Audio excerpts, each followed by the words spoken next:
him a chokehold, and it's like, oh, I'm just going to have a heart attack now because I've got nigger genes. We're live. Oh, I don't say fuck all bugger. Fucking hell. Don't say fuck all bugger within the first 30 seconds.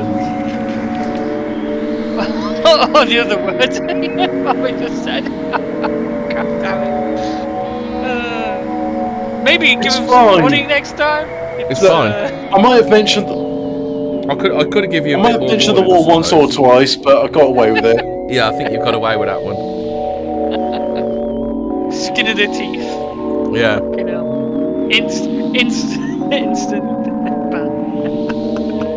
Hot mic.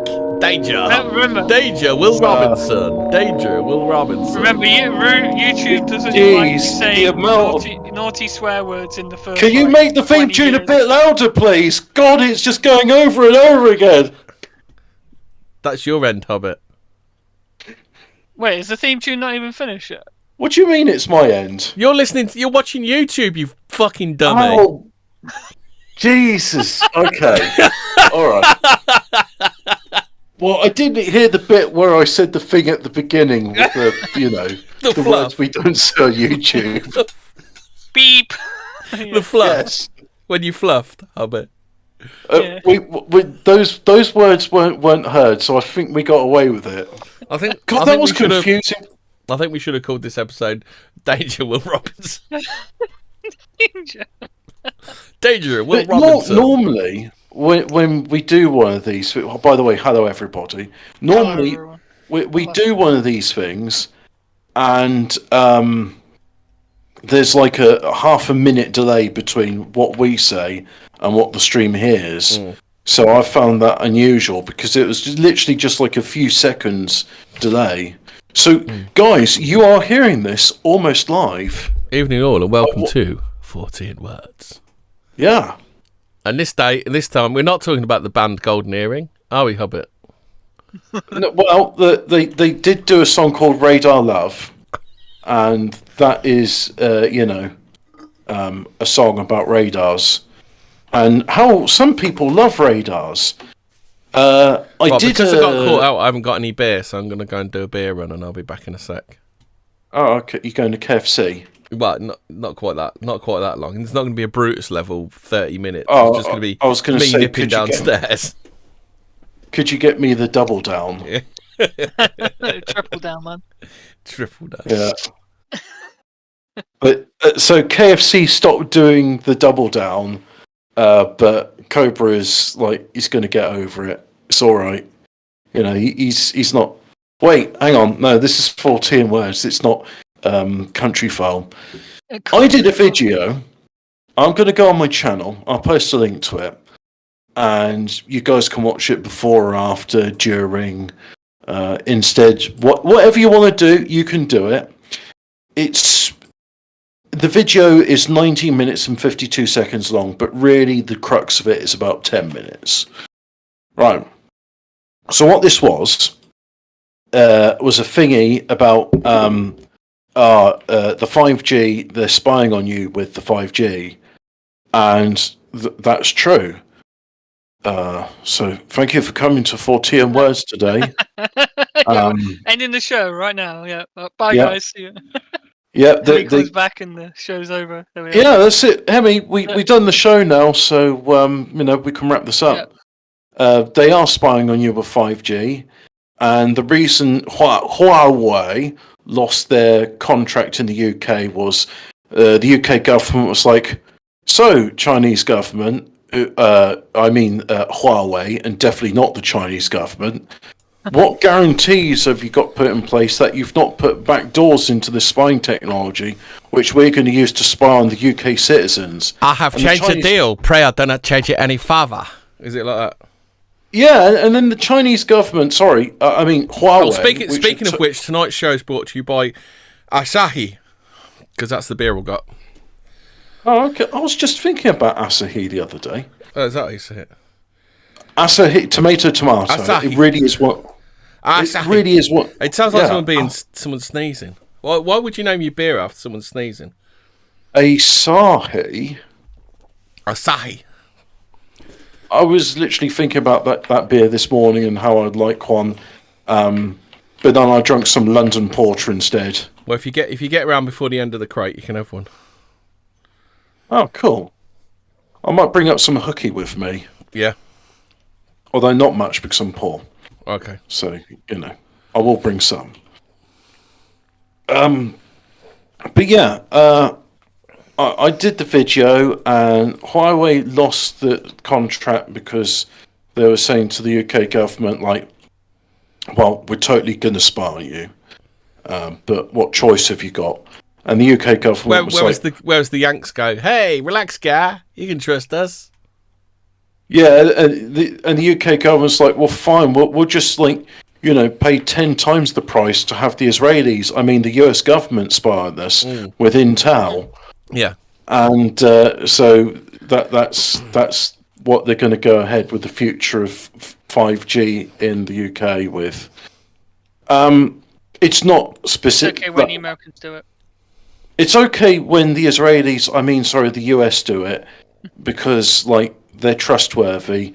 They've definitely not screwed us over before in the past, numerous times. So, hey, relax, guy. We've got the special relationship.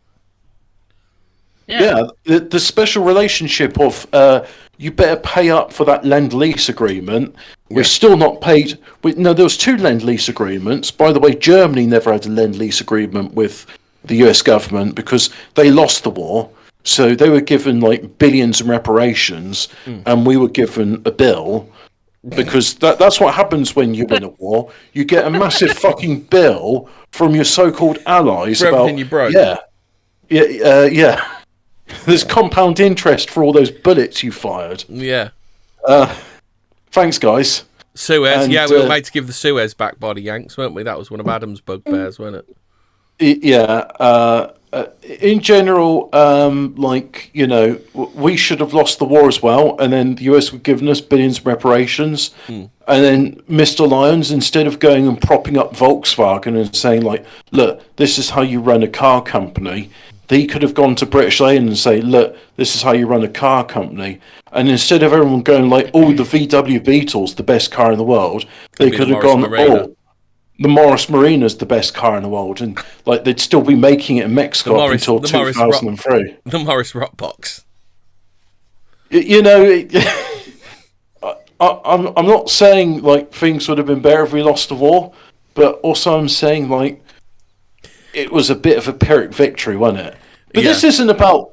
Well, actually, this does tie into the subject at hand, because really you got to go into the history of when was radio waves first used for imaging, and it first goes back to World War II with a system known as radar.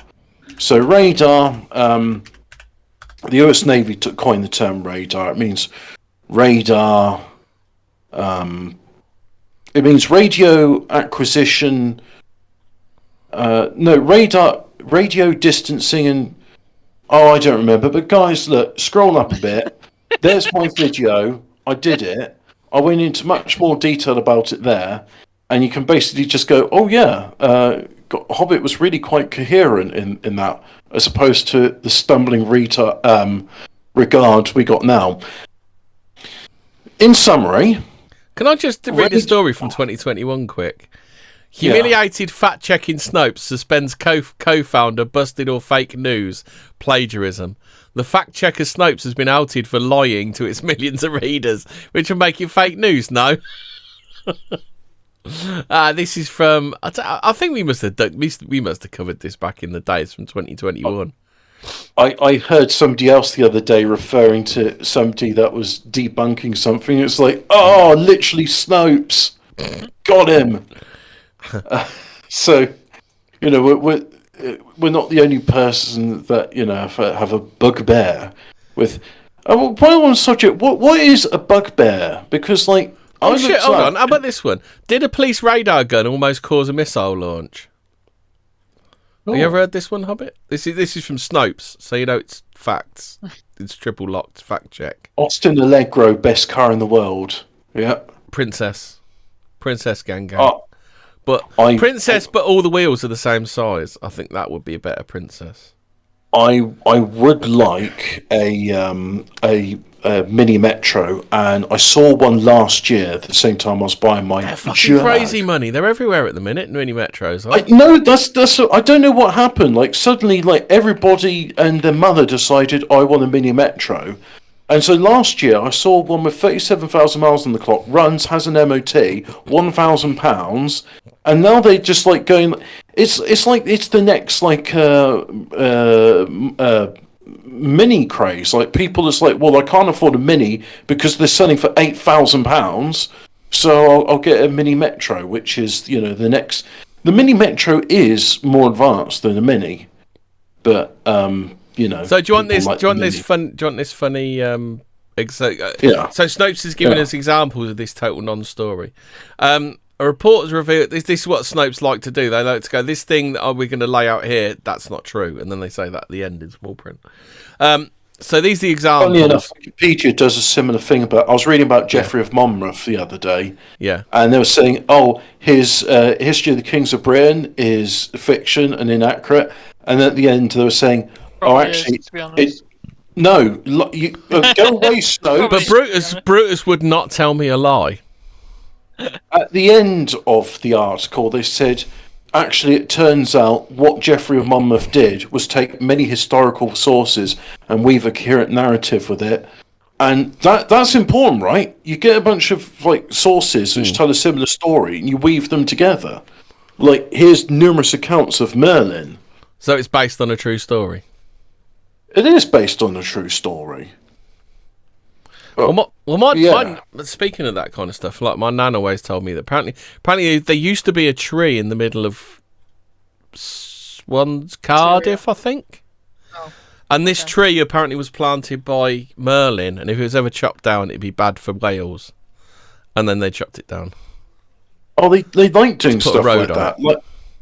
Like they built an industrial estate over Robin Hood's bit of Sherwood Forest or something like that, and then they were talking about knocking down the old ship to Jerusalem. I don't think they're going to do that. Is Robin Hood from Nottingham? Because I go around Nottingham and I just can't tell. Well, you see... well, it's Nottingham. It's the only claim to fame they've got. The rest of the place. no, Fucking that's hell, not they love true. to drive it into the ground, though, don't they? There is It's like another the pyramids. thing. It's the only thing you Nottingham. go to fucking Nottingham for, isn't it? Oh, fuck you. But look at Nottingham- that. By a raised throwing shade. It's not me, that's my nan's tale. Not my tale. Nottingham is That's the a family headquarters tale. of Games Workshop International. Is it? Don't know. It's a family tale. And that's why Games Workshop is shit. Is it? I thought Games Workshop was shit because they steal everybody's ideas. Well, that just makes sense now. Wrap it up into the round. Derby got Tomb Raider. Games Workshop. Right, here you go. I've got to do this. Fucking Buy-A-Ray is... Oh, fuck, it's in here somewhere. There used to be a tree in Cardiff. That's fascinating. Tell us more about this tree in Cardiff. I'm going to tell you about this fucking tree because it's in here. I'm trying to fucking find it. It's on the Welsh... Careful, when you start talking about trees, this upsets the Australian. Oh, does it? Their Merlin's trees Town... have a tendency to burst into flames. Carmarthen. Merlin's Town, Carmarthen. An old oak tree stood an old stump in a traffic island in Merlin's hometown of Carmarthen. It was probably planted to celebrate the return of King Charles to the throne, but local legend linked it with a wizard of Arthurian legend. When Merlin's oak shall tumble down, then shall fall Carmarthen Town. So there you go. Well, here's the thing, right? Fuck Why you, do we have buyer. Arthurian legend? Miserable not bastard. true? Alphabet Cat, how can HP sauce be invented in Nottingham when it's like they called it the Houses of Parliament sauce and it's got the Yeah, Houses because of surely if it was Parliament invented on in its logo. Nottingham, it'd be called Robin Hood sauce, wouldn't it? Yeah, I mean, wouldn't that be like a more like... Yeah, that's why It'd be it's called brown Robin Hood sauce. sauce. Otherwise, if it was invented in Nottingham. No, the reason it's brown sauce is because it's full of shit. The old rivalries are coming out from Fraser's hometown. But I You wouldn't thought that spit was on them funny. if they were on fire. So, yes, trees. Radar, World War II. radar was in World War Two. No, I got the Snopes. I got the Snopes story first. Oh, okay, yeah. So last May they were using handheld. I'm composing myself, Hemi. A handheld radar device. Getting ready to trap put this unwary all in motorists order on the Edinburgh to London trunk road. What is a trunk road, Hobbit? You're a lorry driver. It's a road. It's really single lane roads, isn't it? It's a road where elephants are allowed to be transported. Okay. One of the unnamed... That's fact. Snopes checked it with Snopes. One of the unnamed officers used the device... said it's not true. Used the device to check the speed of an approaching vehicle and was surprised to find his target had registered a speed in excess of 300 miles an hour. The £5,000 machine... You got to listen to all of it. The £5,000 machine then seized up and could not be reset by the bemused PCs. That means police coppers. That's correct. Police coppers. The radar had in fact latched onto a NATO Tornado aircraft in the North Sea, which was taking part in a simulated low-flying exercise over the borders in southern Scotland. Following a complaint by Sir William Sutherland, Chief Constable of the Lothian and Borders Police Force, to the RAF Liaison Office, it was revealed the officers had a lucky escape. The tactical computer on board the aircraft not only detected and jammed the hostile radar equipment, it didn't because it was clocking its speed, but it also automatically armed a Sidewinder air-to-ground missile ready to neutralise a perceived threat. Luckily, the Dutch pilot... was alerted to this does sound like bullshit. The Dutch pilot was alerted to the missile status and was able to override the automatic protection system before the missile launched. The police have so far declined to comment, although it is understood that officers will be advised to point their radar guns inland in future. No, just aim it more at Dutch. First day on the job. Well, the thing is, though, if it was a train, starts messing about with a fucking radar gun. They're not going to send someone out fully loaded if they're on a training mission, are they? Look, well,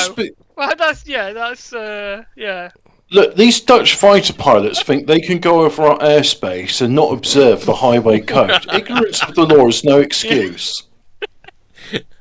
Yeah, so does that mean... just because you're going to enable your surface to wear anti-personnel in order to not get a speeding emissions. ticket, does that mean if you're not touching the ground, you get away with it? Is that what this is saying? Yeah, I mean, surely that guy should have a ticket. He was going too fast, wasn't he? I hope they put points on his licence. Right, so the story is almost... So let's listen to Snopes, and then this can lead into you, Hobbit, and then you can go back. The story is almost certainly false for a number of highly technical reasons. First off, police radar is relatively weak. It doesn't need to be strong. And you...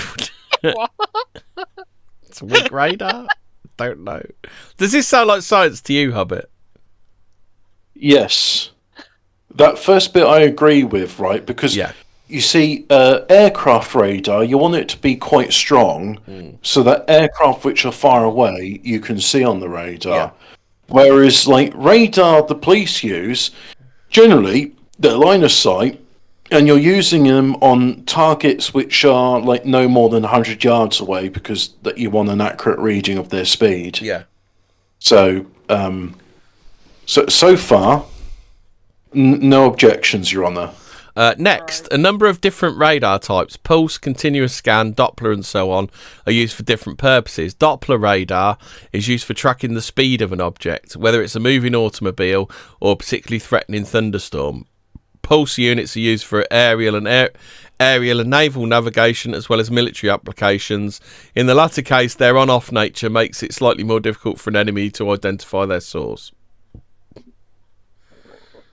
Okay, Hobbit? Yeah. Oh, this is just... Do you want me to do all of this? Because it gets pretty nerdy about radar. Yeah, go on. Yeah. Additionally, there are different types of scan profiles in use, such as circular, unidirectional, bidirectional, helical, raster radar, man. Palmer. It's used for finding marijuana fields. Conical and track-wall scan. Wow, that's a brilliant name. Well, what should we call it? I don't know. Let's call it track-wall scan, because that's what it does. It's got the useful features of, whilst it's scanning, it tracks. Can track. But it tracks you first, then it scans. What if I want to That's why we call track? What if I want to track while I'm not scanning? Is that not the radar for me? No, you see, you need to scan in order to track. But what if I want to just scan but not track? Well, then you'd use a raster radar. A raster. Police radar units are directional ones that send pulses in a relatively narrow cone in the direction the officer points the device. This type of radar is used to prevent the operators from being exposed to the device's high-frequency radiation over long periods of time. Therefore, it's pretty unlikely that an officer pointing a handheld unit at an incoming car would also manage to illuminate a flying aircraft, an intervening hill, a large building, or even heavy plant growth. Microwave radiation is non-ionizing, therefore it's perfectly safe to handle. I don't know what they're on about. It's not as if microwaves destroyed nutritional value food and also cause you know like non-ionizing radiation is perfectly safe, and the reason that people get like leukemia, ones who live close to power lines, is because of poor lifestyle choices they make, and it's got nothing to do with being socio-economic reasons, Hobbit. It's just it's because they like smoke cigarettes and eat chocolate bars. That's why they all have leukemia. Yeah. So we know that's the cause of leukemia. It's not living. Did you know most chocolate bars are sold to houses to people that live under power lines? That's it. So there's nothing. Non-ionizing radiation is perfectly safe and nothing fine. To see here. And I don't know why the police operating radar scanners. Well, as Interdimensional Lizard says, leukemia is caused by racism and climate change. Yeah, not caused by radar. So I think it's racist these police are using shields on their radar scanners.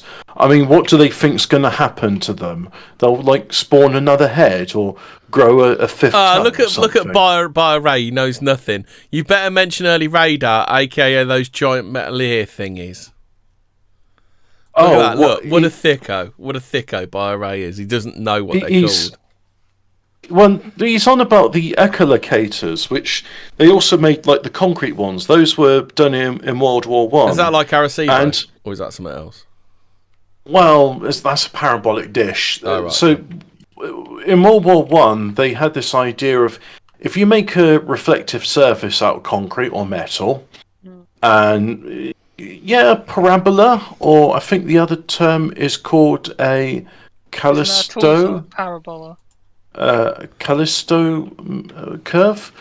I'm told the difference is one is like a parabola is like if you had like a string or a chain and just had it loose, whereas if you had is that like those things they use for picking up people speaking, the parabolic mics? Is that the kind of parabolic? Yeah, because you focus it in one direction and then it sort of like it. Oh bloody hell! They're faster than me. I can't get away. So in World War One, they had these reflective surfaces, and they had people listening in, and it would give them all of 1 minute early warning of something's coming, and then a minute later, people without the amplifier would be able to hear it. So it's like nice concept, but it's not really much of an early warning system. But it did give them the idea of what if we did it with radio waves. You see, the idea of the radio waves is, it's probably easier to explain it with echolocation and sonar, which is where the idea comes from. So that's where you throw out a signal and you get something back, isn't it?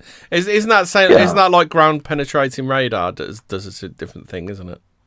That it throws a signal down and it hits something and comes back, and they're all different depths. Yeah, and it's a sonar, and that's how it figures it out.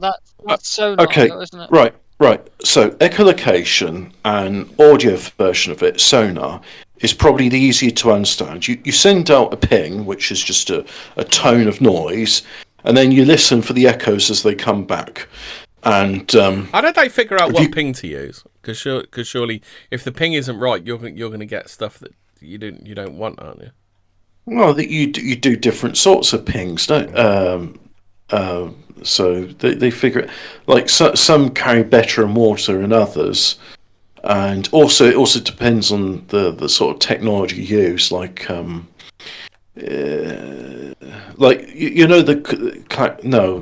get into that later. Your point is you want to make something which makes a loud noise. And yeah, so sonar, it's easy enough to understand. You send a sound out, you listen to the sound coming back, and then you have your directional microphone to pick it, and then you can sort of go, oh yeah, the noise coming back is strongest in this direction. So you get a bearing, and then you can sort of ascertain, like, oh well, it took this many seconds to come back. Sound travels at this speed, therefore it does that. It becomes much easier with computers because it can all do those calculations on the fly instantly, or practically instantly. And then you can get a nice image that way. So with radar, similar sort of principle, except you're using radio waves instead of sending out sound pulses. And radio waves have the advantage that they can go over the horizon if you've got a relay. They're line of sight, really. And they will... it's too bad my granddad wasn't here. He was a radar instructor. But I remember what he said. The radars work on, which was the first generation of them, they would have something called the goniometer, which was, from my understanding, the direction finder.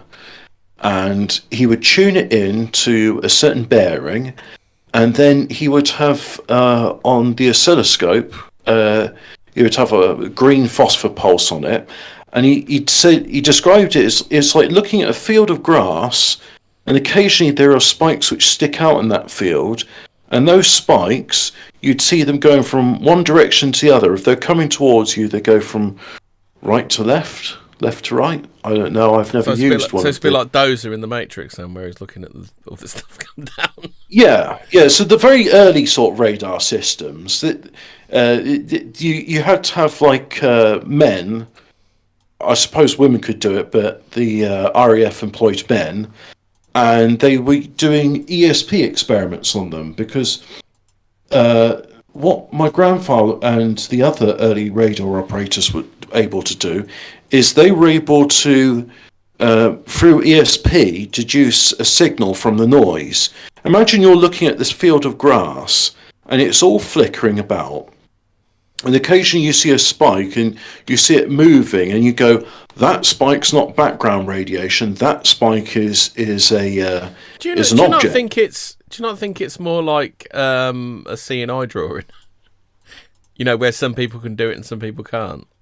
Yeah, that's it. But like, he just said, "Oh, well, I just had good eyesight." I said, "No, you didn't just have good eyesight. What you were able to see, others couldn't see it. You were selected by the IRF for your ability to see a pattern in the noise." And now these days with a computer, you've got something called signal to noise ratio averaging, and it will take multiple samples and it'll average them out, and then it'll go, okay, I've averaged them all out and I can see that this spike is consistently there, therefore it's not random happenstance, it's a consistent spike. And it's very difficult when you're looking at noise to be able to do that. But some people can do it, and then I suppose there's classified documents on how people can do it, but we'll never get to read about that because it's probably still of national security or some bollocks like that. But anyway, the first systems was very hard to use, but it was still a useful system, and it still gave them good early warning, and that's why the Battle of Britain was so good, because of the advanced notification. The Air Fighter Command was able to mobilise forces and concentrate them, so the German Luftwaffe were like, we don't get it. Every time we send bombers and stuff in, they always meet us there with massive force and interceptors. How do they do it? And they just said, oh, well, our pilots are eating their carrots. They can see good in the dark because they eat carrots. I mean, rabbits see good in the dark because they eat carrots. And that was like the official bullshit reason as to what was going on, because they didn't want to say to the public. And then that became like a old wives' tale, didn't it? The eating carrots is good for your eyesight. I think there is something related to vitamin A, but it's like it's a real red herring or a red carrot. Yeah. It's got nothing to do with, like, well, here at the Ministry of War, we've got this new technology called radar, where we bounce radio waves off of vehicles such as aircraft and ships, and we're able to see them using specially trained operatives who have extrasensory perception, and they're able to see a signal in this noise. And here's a diagram of a goniometer's reading, and you can see here it's noise, but occasionally there is a spike in there, and those with the keen eyesight are able to spot out, and they can say, yes, at this vector here, and it's coming at this velocity, and I estimate it's this size based on the reading. So you could say if it's an air wing, if it's a bomber, or if it's just a single fighter or a light aircraft or something. But that was the first system. So you imagine it's really just you're aiming your direction finder in one narrow line, and you're looking at a line graph, and you're trying to deduce it.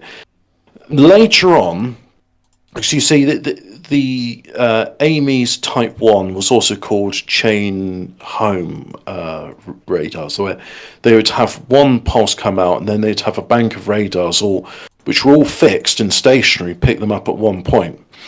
So that's already, even there, that's a fairly useful form of, here's using radios to get images. Later on, of course, we got the radar, which you're familiar with if you ever watch Thunderbirds or Stingray, where it was like Fireball XL5, where, hey, shall we rotate the radar? No, let's rotate the entire tower. How are people going to get in and out of the tower? Oh, well, it'd be like a rotating door, but every 10 minutes they'll have a chance to get in or out. They never explained why they did that. It was just like, hey, wouldn't it be cool if the entire tower rotated around? Actually, no, it'd be really impractical, but let's just do it. Because, do we need to do an episode on why Joe 90's warning you about MK Ultra? Yeah, we could do a Jerry Anderson episode, because I do like his technology. Like, were you on the Dope Movies and Shows when we did Jerry Anderson? Yeah, that was a lot of fun. Because that was. I watched all of Stingray, and I got really annoyed that the last episode was a clip show. I was going to use that wasn't Stingray. That was Captain Scarlet. Yeah, that's it, Captain Scarlet. Yeah. Yeah, funny enough, the Germans, they're not entirely thick, even though they got the shit inspection shelves. They made a passive radar system, which what they did was they used the radar the pulse. Germans would be passive aggressive, wouldn't they? Well, they used the radar pulses we were sending out, and then they were scanning them, and then they figured out a way of saying, like, well, whatever's sending out the radar pulses there, and then it's reflecting off of these receivers here. So they're able to figure out where the transmitters and receivers of the radar were using our system, and that's why they have what's known as active scanners and passive scanners these days. Now, later on, we got the rotating radar, and you've probably seen it before. You got like green traces on the screen, and briefly, whilst the object is in the radar's field of view, the dot will move about if it's moving. So you got a two-dimensional representation of what it's scanning, and you got vectors. So you got a little bit of real-time update, but not entirely, because it will only scan the area because it's sending up multiple pulses a second. So whilst it's in its narrow field of view, that's why you can see it, and then you have to wait until the radar sweeps around again before you see it again. And then, of course, there was ways of mitigating that system where you could be like, oh, okay, well, there's objects there, so we can use the directional radar, and we're going to feed in the information from the sweeping radar to the directional radar to focus in on that point of interest, so we can keep a constant eye on what that object is. And then, as the computer technology increased, sometime in the 1980s, there was this interesting thing called Doppler radar. And Doppler radar it has got civilian applications. So again, Speed the cameras. Doppler is it? No. I suppose it would be. I think it said Doppler radar is used for tracking the speed of an object. Oh right, yeah. No, you see, I was thinking of Doppler radar as in what do you call it?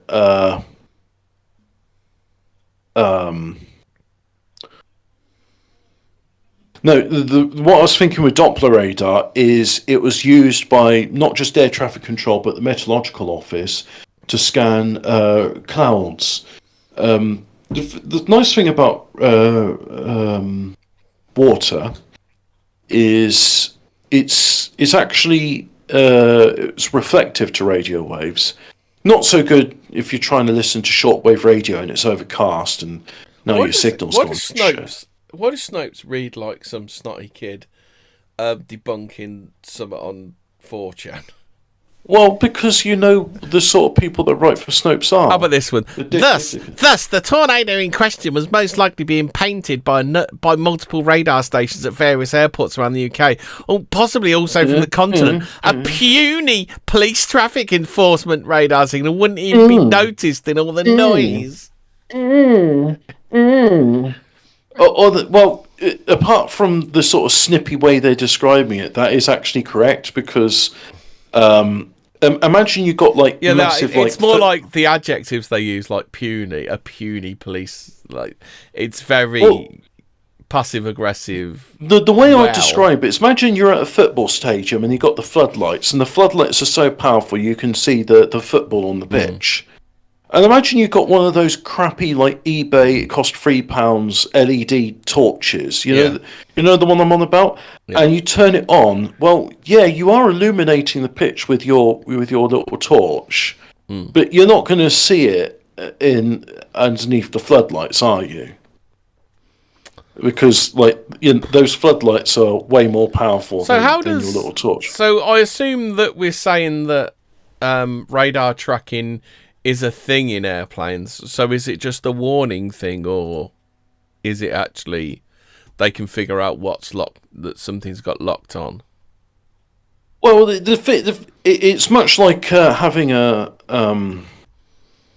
because if you've got like radar pulses shining off of your aircraft, there'll be like a radar detection warning can happen. So it's like you're Hedy Lamarr was an Austrian-American actress and inventor who pioneered the technology that would one day form the basis for today's Wi-Fi, GPS, and Bluetooth. I think Nikola Tesla's got more to do with wireless communication than some literally who. Yeah. So, point being, Doppler radar, this is sort of the next step. I'm missing out loads of things like X-band radar and stuff like that, you know. I'd love to do it, but I've realised like we're 40 minutes in and I've still only got to like two-dimensional history of radar. So Doppler radar is another thing. You can scan water, which is at 2.4 gigahertz. I'm sorry, I don't know what that is in wavelength. That was the difficult thing as well. Like every time my granddad was telling me about radar, he'd always use the wavelength, saying, "Oh, it was on the 3 centimeter band or something." It's like, yeah, but what's that in hertz? He says, "Oh, I don't know. It's microwave frequencies." And then my uncle, who's a ham radio, would be like, "Oh, it's 800 and something megahertz." I'm getting the numbers completely wrong, by the way. So don't write in and say, "Oh, Hobbit, actually 3 centimeters equates to 16 gigahertz. It's not 800 megahertz, you dickhead." Yes, Fraser. No, sorry. Go ahead. All right. Yeah, so Doppler radar, very interesting because it would let you tell not only where something was, but where it was. Basically, Hedy Lamarr was a huge scientific mind, but she just decided to be an actress instead. Well, this sounds like bullshit to me. Look, that's bullshit. Hey, Joseph Patterson, is that you? Yeah, Joseph Patterson had an Austrian daughter and her name was Hedy Lamarr. Just bullshit. No, fuck off. Women Lamar don't was invent indeed a genius as the gears in her inventive mind continued to turn. She once said, improving things comes naturally to me. She went on to create an upgraded stoplight and a tablet that dissolves in water to make a soda similar to Coca-Cola. However, her most significant invention was engineered as the United States geared up to enter World War II. This sounds like... this does... I know bullshit propaganda when I hear it. I'll stick this in the back chat, Fraz. You can go through it and tell us what you think the highlights are. Maybe we can get to that later on, because I'm almost that is done pretty with funny. this. That is pretty funny. I'm almost done with this. So we got Doppler radar, and it allows you to see things. It allows you to see clouds. It allows you to see objects, where they're coming and going, and then later on, people realise that, well, hang on, if you've got multiple transmission sources and receivers, not only can you triangulate where something is, triangulation, the point being, if you've got like 3 points, you can accurately say where something is on the two-dimensional plane. But if you have multiple transmission sources, you can make a three-dimensional image of what it is. So in the case of aircraft, you can look at its silhouette and go, oh, that's a B-52, or that's a Tu-152 bomber. Again, I'm thinking of radar scanning aircraft. But you could also, in the case of water, which we're mostly comprised of, therefore, if you use a 2.4 gigahertz scan, like the old Wi-Fi system, new Wi-Fi is 5 gigahertz, you can make three-dimensional models of people, and where they are, where they're going, and if you've got the processing power for it, which we do now, you can say, you can monitor them in real time. Now, in the past 10, 15 years, how long's Wi-Fi been? I know Wi-Fi, the standard, has been around since 1997 or something, but Wi-Fi, I think, was like... Yeah, it was probably around about the same time. It's only been popularised probably since 2010, the advent of the smartphone. But I'm sure the iPhone in 2007 had Wi-Fi, so it was a thing. But that...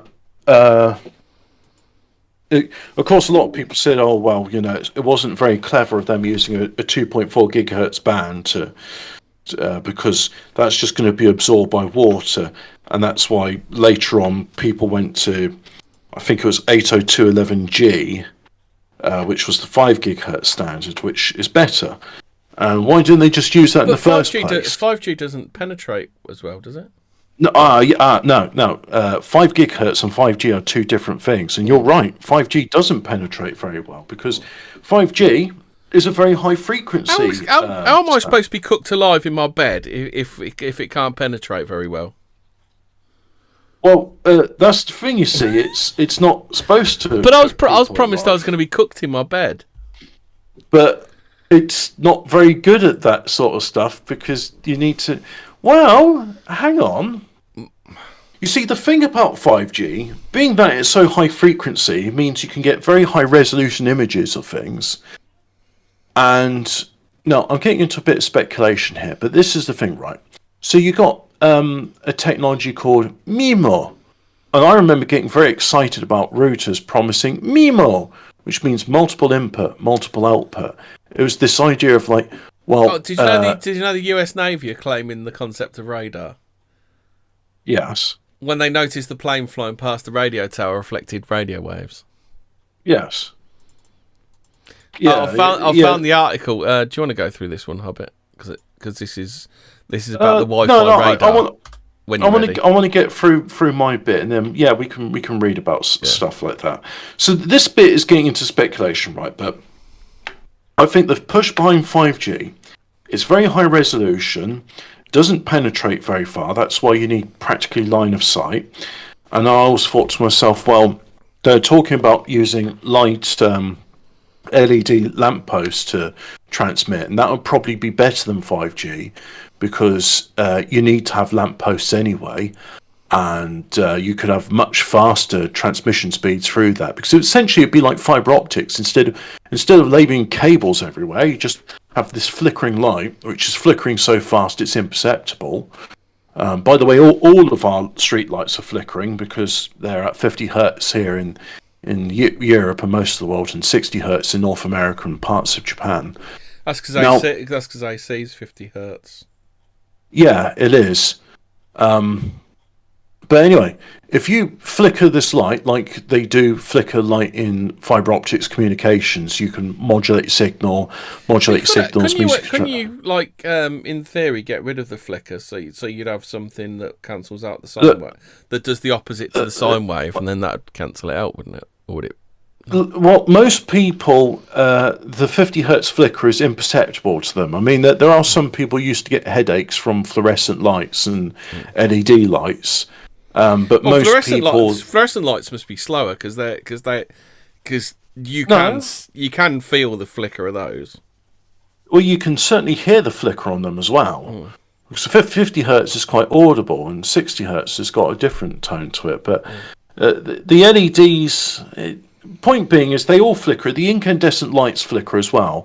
But the thing is, with the incandescent lights, is they don't immediately switch off when the power's no longer in them, but they're still glowing, and that thermal inertia means that they still keep lit. So if you look at an incandescent light on a high-speed camera, you can see it pulsing, sort of going dim and bright. On your phone camera, you can sometimes get it on your phone camera as well. Yeah, that's right. It's always fun.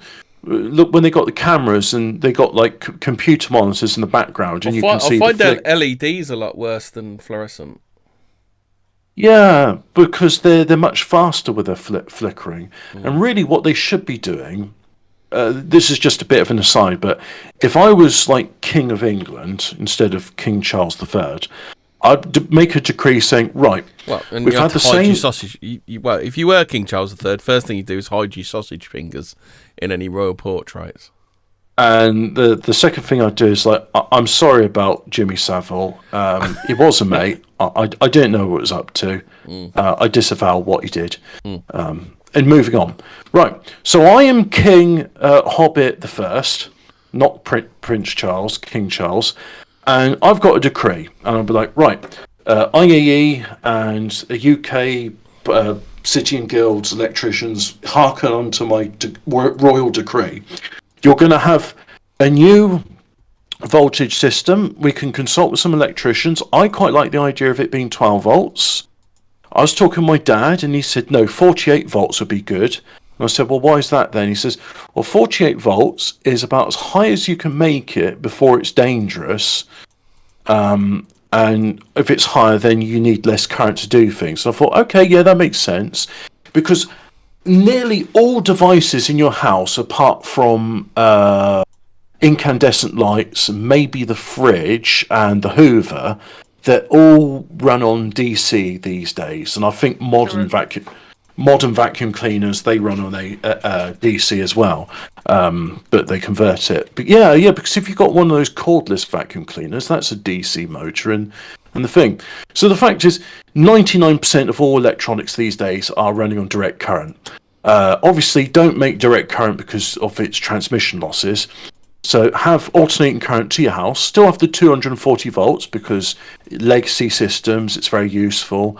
But have a high efficiency switch mode power supply. I say switch mode power supply. I mean, a linear power supply would be ideal, but unfortunately they're inefficient. So you have a high efficiency switch mode power supply. Maybe make it modular.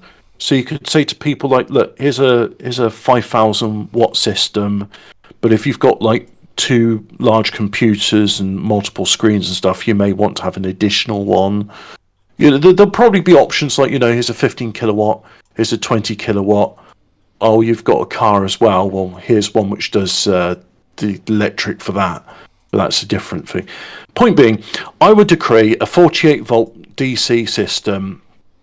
I'm going to have nice 48 volt plugs, and you plug all your appliances into that, and there'll be DC to DC converters, so your computer can convert the 48 down into 12 volts. And there may just be systems like, well, we're going to run on 48 volts now. Why am I on about this point? Flickering lights. Yes, if you had a decent switch mode power supply, you could buffer it, you wouldn't have to have the flickering lights. So DC.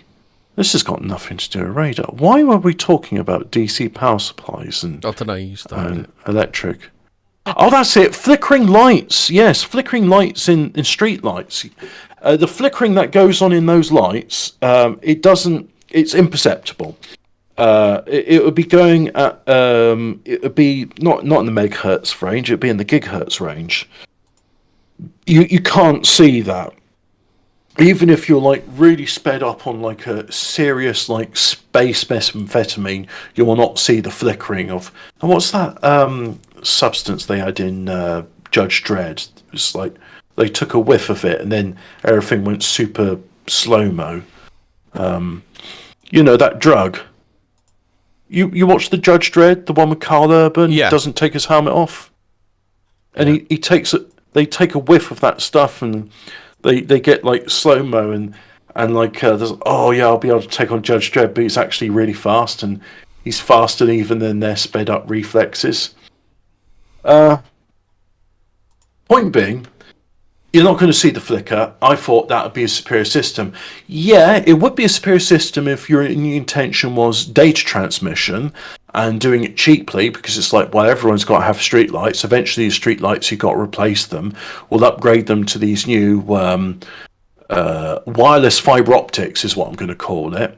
Or maybe you call them light emitting, a light modem. No, I call them wireless fiber optics. So every house would have a receiver for the street lights, and you'd connect to it, and that'd be great because it's like, well, look, got to have the street lights anyway. Saves digging up the road to put fiber optic cables in.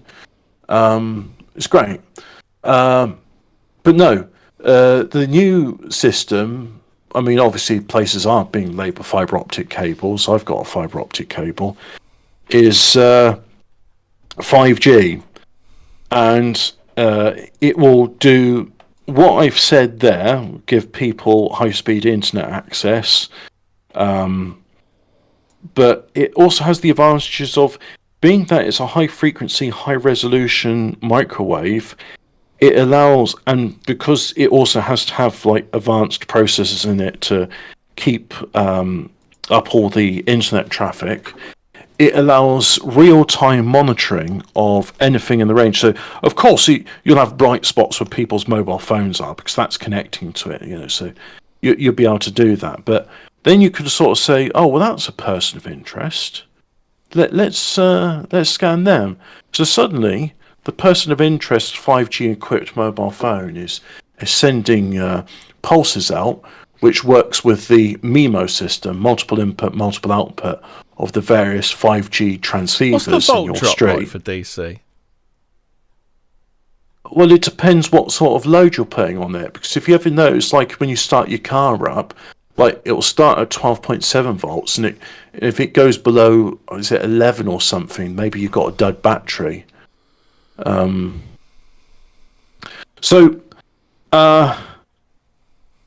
Yes, you could use the targeted individual's mobile phone, the 5G equipped one. Yeah, I think I'm pretty sure the problem with DC supplies, like you're talking about, is induction losses. Yeah, so you wouldn't use it to transfer. You wouldn't use it to transfer electricity over long distances, like multiple miles, on the national grid. But indoors, I would definitely have a 48 volt DC supply because it's like, well, okay, you might lose like a little bit of electricity in a 10, 30 meter run. Yeah, because I think it's. I'm just having a look at it. So we can while the current flows through the wire. It also depends on the first resistor. Some energy given by the source gets dissipated due to the conductor resistance. So I think it depends. I think it depends how many devices you have on the circuit. I'm probably getting this mixed up. Aircraft electrical supplies, they will use like standard domestic voltages like 110 or 240 volts, but they'll use a 600 hertz or 500 hertz supply.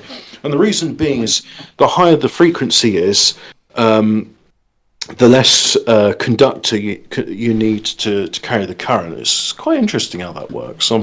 I'm sure it's got something to do with trigonometry. Like if you draw the graph and you can look at the surface area, like the faster the frequency is, therefore the finer the sine wave, the more area is covered. Yeah, that's how it is. Because if you've got a low frequency, it's like you've got to have a thick cable to cope with the peaks and troughs.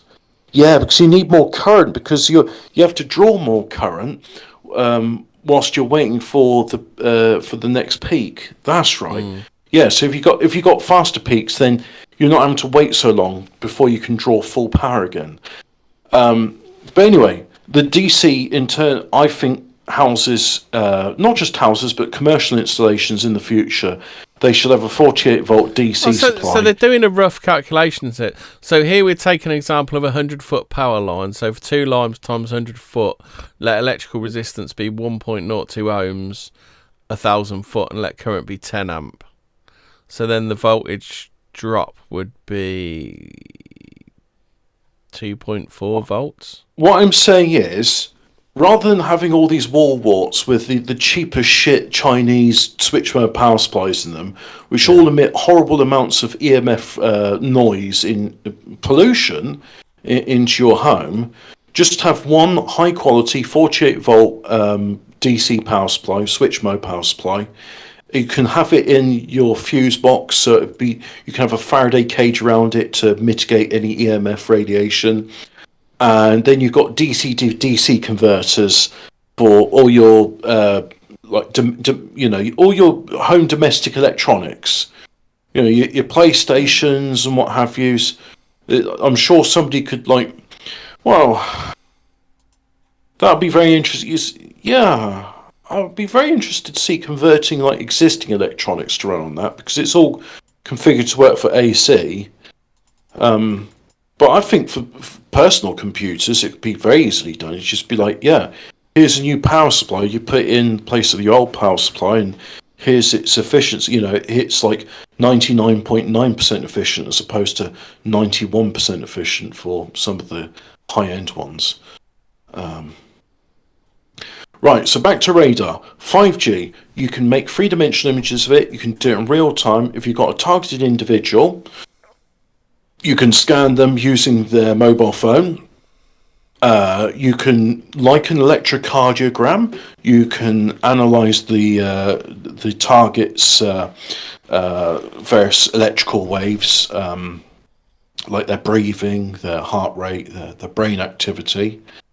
And I don't think they've got the resolution to do this, but there's a very sensitive piece of technology called a magnetoelectrocardiogram, or a MEG, and that can pick up individual brain waves, and it's a very sensitive piece of technology.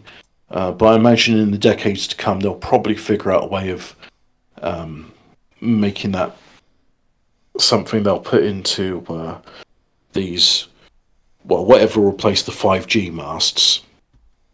Now, here's a bit of speculation, right? So it's well established. In fact, they use them in airports, the three-dimensional body scanners using microwaves, which are very accurate.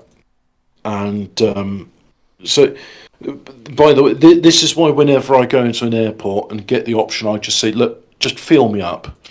You're going to do it anyway. At least that way you're not looking at my naked body on one of your three-dimensional scanners. And he's always, you know about this? He says, yeah, I'm an electronics engineer. I understand this stuff. It's just having a stranger grasping your testicles and feeling for terrorism is less damaging than having microwaves doing exactly the same thing. I mean, you're going to be humiliated one way or another. Right, three-dimensional imaging, radio. A bit quiet. Yeah, well, I don't know. It's maybe they're watching Stephen J. James and Claire Core. Yeah. Yeah. So the freedom you can do that. Now, the bit which I'm speculating about is because they've already done this in the 1950s, where they figured out, certain electromagnetic waves, as well as bracket experiments they were doing in the 1940s, certain audible tones can induce certain states in humans. I mean, what, like the brown noise? Not just the brown noise or LRADs.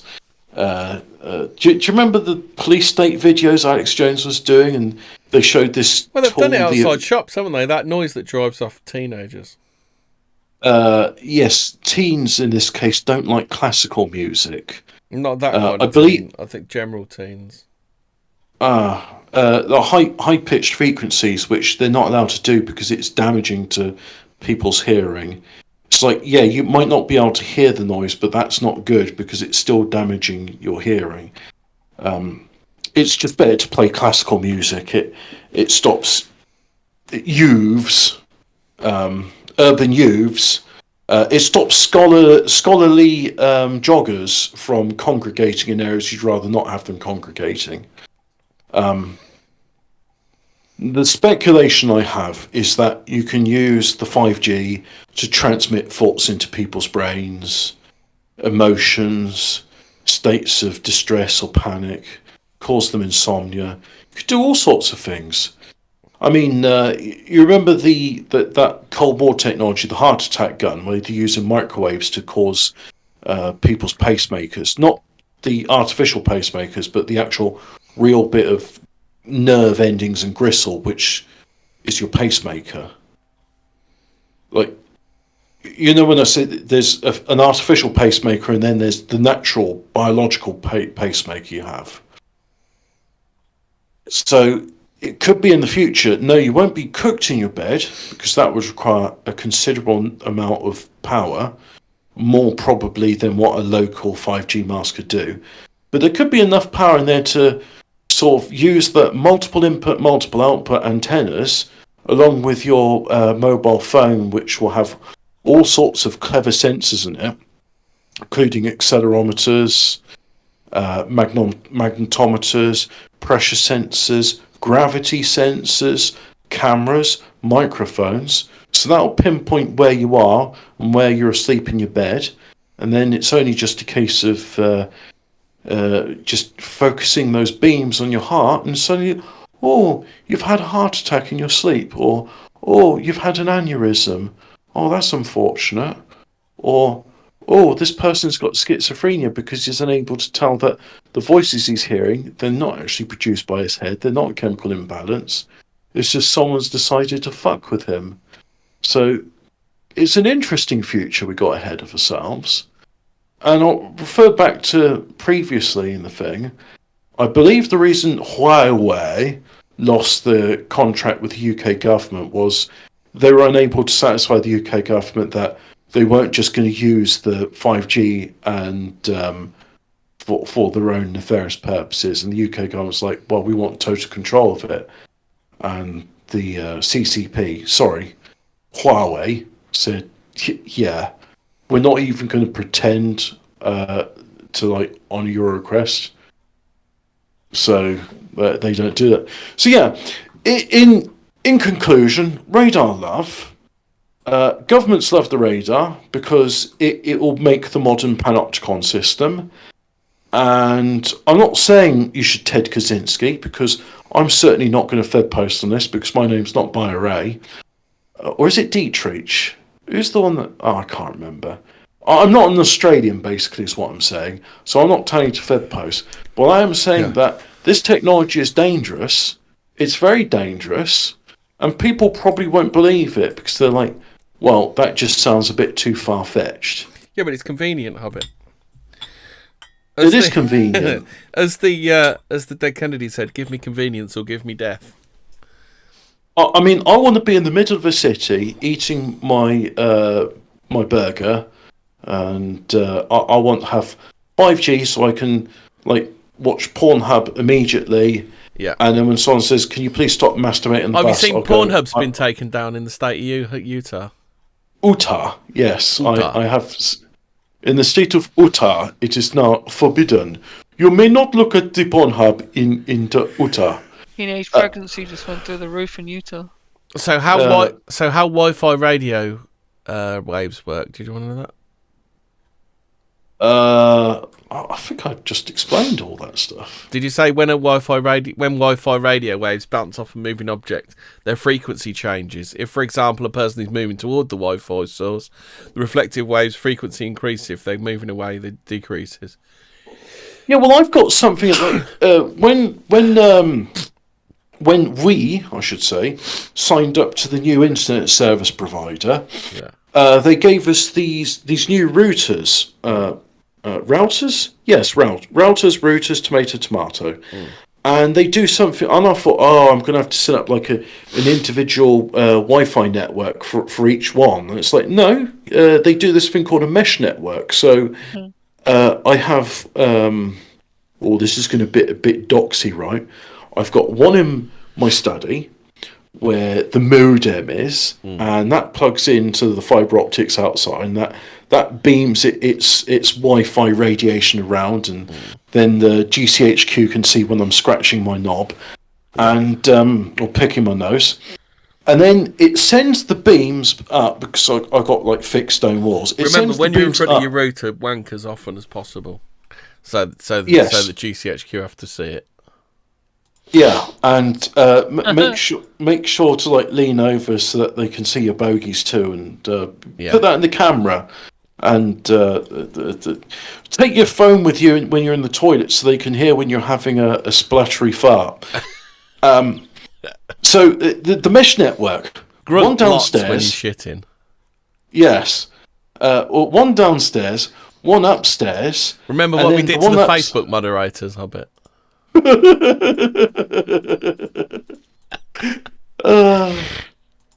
remember that phrase of what we did to the Facebook moderators?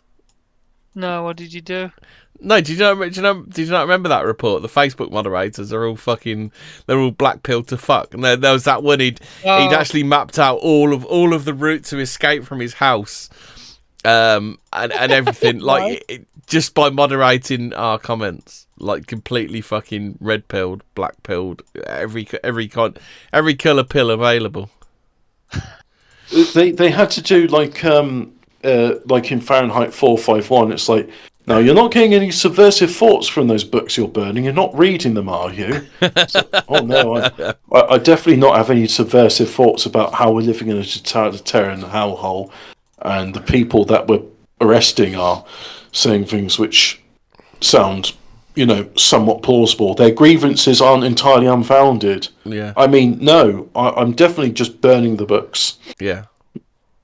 So, the 5G. Oh yeah, that's it. The mesh network. So did I get it wrong? Did I get it wrong, Hobbit, or is all this dystopic fiction supposed to be a warning? Yet our betters seem to have taken them as a roadmap. It's almost as if, like, they meet up in these certain fraternal organisations and they talk about how they're going to fuck people over. And it's like, oh, have you heard about this new technology radar? No? Well, tell me about it. We can use it to monitor everyone, make a panopticon. Oh, look at this white paper here. Oh, yes, the one where they figured out the Rockefeller Craig Institute. Wilson says the Israelis blasted me with a low-frequency device in Jerusalem 28 years ago. It makes you move whether you want to or not. I'll get on to that. That actually relates to ghosts. That's actually something my dad told me about. I'll get on to that. So do remind me. Do you buy this stuff like the haunted cellars that road traffic is causing the Yes. ghosts? Infrasound. Yeah. Yeah, I do. I do. It's causing the ghosts. Hobbit. It's causing poltergeist. It's causing hallucinations and feelings of real awful distress. No, poltergeist activity is pubescent girls not understanding they got telekinetic powers. Oh, okay. I don't know why. Well, I told you about that time I was drilling through a cable, didn't I? Obviously, I didn't mean to drill through a cable. I was in a house working on my own, and I was drilling a hole in the wall, and all of a sudden I got this like intense fear, like I could feel like a demon breathing down my neck. I just wanted to throw my tools down and fucking leg it. Absolutely shitting myself. Then I realised I was drilling through a cable, and that's obviously what was causing it. What was causing the EMFs. Yeah. But yeah, the fear, I felt fear like I've never felt fear before. And I could literally, in my mind's eye, see like red eyes, looking real hard into the back of my neck, like it was right behind me, breathing in my ear. And then I realised I was drilling into a cable. So yeah, the EMF stuff is real. Well, yeah. Oh, well, this is the thing. So I was doing this scenario about, that they're meeting in the fraternal organizations. Like, oh yes, have you seen this white paper about like certain tones emitted via radios can cause people to react violently? Yes. How about in my panopticon, we use these signals to suppress people's natural violent tendencies or encourage them. Yes, we can completely control the populace that way. We'll make them pay for it. Yes, so it'll be convenient. The telephony. Yes, so we can say you can communicate to anybody in the world and send them dick pics. Yeah. Yes. Ha ha ha ha ha ha ha. So, infrasound. Jokes on you because we destroyed the Facebook moderators. Yeah. This is the problem. Like, this stuff, like, it doesn't always work the way you want it, Rothschild. So back in the 1940s, I find it very interesting because when I read this, the Boomer conspiracies, they said, well, you see, in the 1930s, the Rockefeller Institute, working with the Nazis, decided to standardize the reference tone of A to be 430 hertz, where before it was anywhere from 412 to 432 hertz. And by the way, when I do classical music, if I tune my guitar down and make the reference tone of A 400 to 432, it sounds much nicer. It also means C is 512 hertz. And I can tell you now, 512 is much better than, I can't remember the maths behind it, but basically when you make A 440 hertz, C is not easily divisible base 12 number, you just don't have as many subharmonics. That's why when you properly tune your musical instruments, you get all these nice harmonics and subharmonics in them, whereas 440 hertz is just horribly dissonant and it's awful, and it's why there were riots in orchestras when they first did it. And then suddenly people, like when petrol went over £1 a litre, they had a bit of a fuss and rioted, and then it all just acquiesced. It's like, oh, okay. And that's the thing, the elites, they understand, like, people are incredibly adaptive. Like, you introduce these new they're not stresses. Adaptive. They kind of like know when they're beat. Like, I don't think people are idle or lazy or don't want any of this stuff to change. But they're just so fucking punch drunk by it, aren't they? They're constantly getting absolutely shit on, aren't they? Well, I mean, this is the thing. I thought, it doesn't take too much to tune my guitar at different tuning. I'll tune it myself and then I'll play again. It's like, oh yeah, that's much nicer. And then there's this whole bit of YouTube called Music in 432 Hertz. There'll be a lot of like guided meditation, 432 Hertz, heart chakra. So there's a load of hippy dippy bullshit with it. Don't say that. Don't say that. You'll upset certain ex-co-hosts. Okay, there's a lot of hippy dippy bullshit about it, but there's also a lot of like actual proper science, as in I've done the experiments myself and I can conclusively prove it's better. Now, point being, they've certainly been when Holly on experimenting. Red Dwarf said he was going to decimalise music. Yeah, it's like, mate, no. There's a reason it's devised into a series of eights, and it's quite important. It also relates to elements. Like, if you look at, I can't remember. There's you could imagine spiral. the EU trying something daft like that, though, couldn't you? Yeah, I think it was a type of periodic table which puts all the elements into a spiral pattern, based on octaves. And it actually makes a lot more sense because it's like, yes, that does correspond to things. Because especially you start thinking about the resonant frequencies and tones of these various substances. It's right to devise these elements into them. Load of numbers geezer says standard tuning makes different keys sound the same.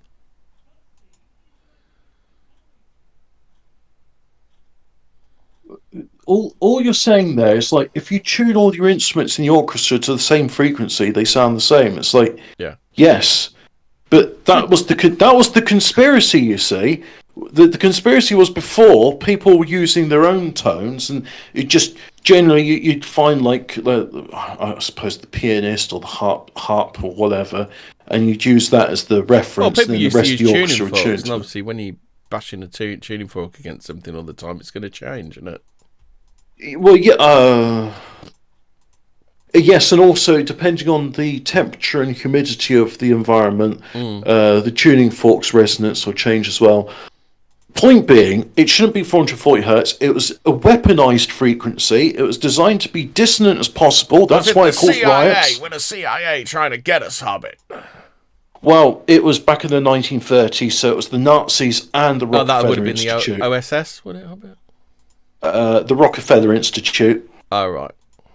I've read the Boomer posts about it. It's like the Nazis and the Rockefellers were working together to weaponize sounds, and point being is they don't just weaponize sound frequencies, they weaponize radio frequencies, and that's why this absolute filth of wireless pollution that we're in these days.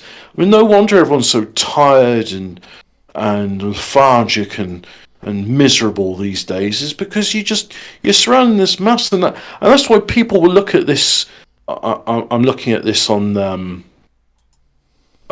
Twitter. This picture of this actress, this horrible goblin. If I put the picture in the back chat, you'll get to see it.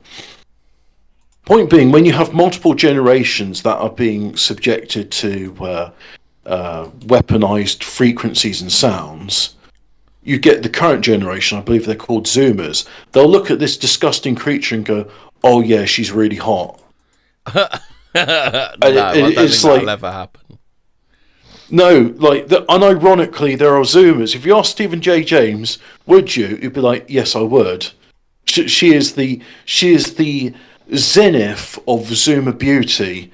This actress has a name. Plays good. Right underneath it, the proper image is. The proper image is posted. I'll just look. The resemblance is uncanny. Put this up on the screen. The audience needs to see this, right? This. I can't put the end result of getting poisoned with wireless radiation and stuff is you're looking at this goblin creature and going, "Oh yeah, I would." I don't think anyone's saying that, I think it's just journalists that are Have you not spoken with Zoomers? Like, Stephen J. James is all the time he's going on about how he'd wank off to her. I find it very hard to believe Stephen J. James would wank off over anybody. Right, okay. There's an artist depiction of Stephen J. James looking at this elfin beauty, because remember, in the books, Charney is described as an elfin beauty with red hair and pale skin and elfin features. So here's an artist depiction of Stephen J. James looking at this elfin goddess beauty. I'm not showing the audience any of that. It's highly offensive. The chat has got no idea. It's like, so the Fremen are actually Guatemalan housekeepers. Look at that fucking squat nose. She's got like a fishbone in her nose. Oh dear. That is definitely an elfin beauty. Hobbit's excited for Dune Part 2. Yeah, getting excited. So in conclusion, burn all your electronic devices and live in a cave and you two can have a beautiful and you two goddess. can be like Ted Kaczynski. live in a cave. An unhinged fucking weirdo. Is there not a happy medium, Hobbit, where you can either be an unhinged weirdo or a normal member of society? The only binary choice men have in this world is they could be like Stephen J. James, lusting after this Guatemalan housekeeper, or they can be like Capstan, joining his biker gang and living in a cave, or is it a caravan? It's one or the other. Yeah. Yeah. Same thing, right? Oh my god, who's that they got to play Princess Irulan? Fuck's sake, that's just literally like someone who works at Greg's. What? Right, okay, that guy doesn't work at Greg's. Who's that guy? So, chat, this is very Fortean, the subject we're on about, right? No, that's the wrong fucking... That is the wrong one. Yeah, no, look, I'm looking at this June comparison with... What the hell? To quote Gobinson, can you just not, Hobbit? Can you just not? Oh, okay, if you click on the link, it actually shows the 4 pictures showing, like, the 1984 Princess Irulan, as well as the 1984... Chani, played by Sean Young, who actually does have elfin features and was therefore, the casting director in that film got it right. Was that formerly a man? Whereas in the new one, it's like, casting director. So we need someone to play Princess Irulan, who's like the princess of an emperor. So it's got to have a noble thing. How about I pick this bint up from Greg's? I'll put her an address, and there, she's a princess. It's like, if they just put like Nivea moisturising cream on her face, why is she so shiny? Did you get that joke, Hobbit? Princess Irulan lived long enough to become the Candyman herself. That's because that's Virginia Madsen from Candyman. Oh God, it is, isn't it? Wow, that is a difference of, like, talk about a step down from Princess Irulan to rape victim number 1 Candyman.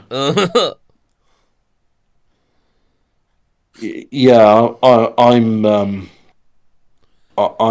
probably going to watch the Dune film. Dunk. I believe we called it Dunk, Hobbit. I'm going to watch the Duncan Denis Villeneuve film, but I'm not going to enjoy it. Why is there some bloke who used to play football making films now? Has she a face for radio? Yeah, she does have a face for radio. She's got a face for scrubbing toilets, is what she's got. It's literally Consuela's daughter. We need more lemon pledge. Right, anyway, let's get back to radar, Hobbit. Well, I did my bit, yeah. But radar can be used for 3-dimensional imaging. Oh, and also, as an aside, Microsoft Kinect. I don't know if this is related, but in Unexplained Mysteries, Mexican mayor reveals discovery of alleged goblin remains. Oh, okay. 432. No, 432 is not German as fuck. The only reason 432 is German as fuck is because the Germans are an autistic race of people, and it's nice to have like notes being easily divisible by base 2 numbers. Yes, because when A is 432, C is 512. Hang on, is C 512? Because I think I did a different tuning where I made C 512, and then I think A was saying like 400 and it was less than 432. Oh God, I can't remember. I didn't like that tuning as much as I did at A on 432. Why, if I go to a website, right? I think this is an important question which ties into this. Whilst I'm doing that, Microsoft Kinect. Do you remember the Microsoft Kinect? It was like this webcam smart scanning thing. Was it as good as Google Glass?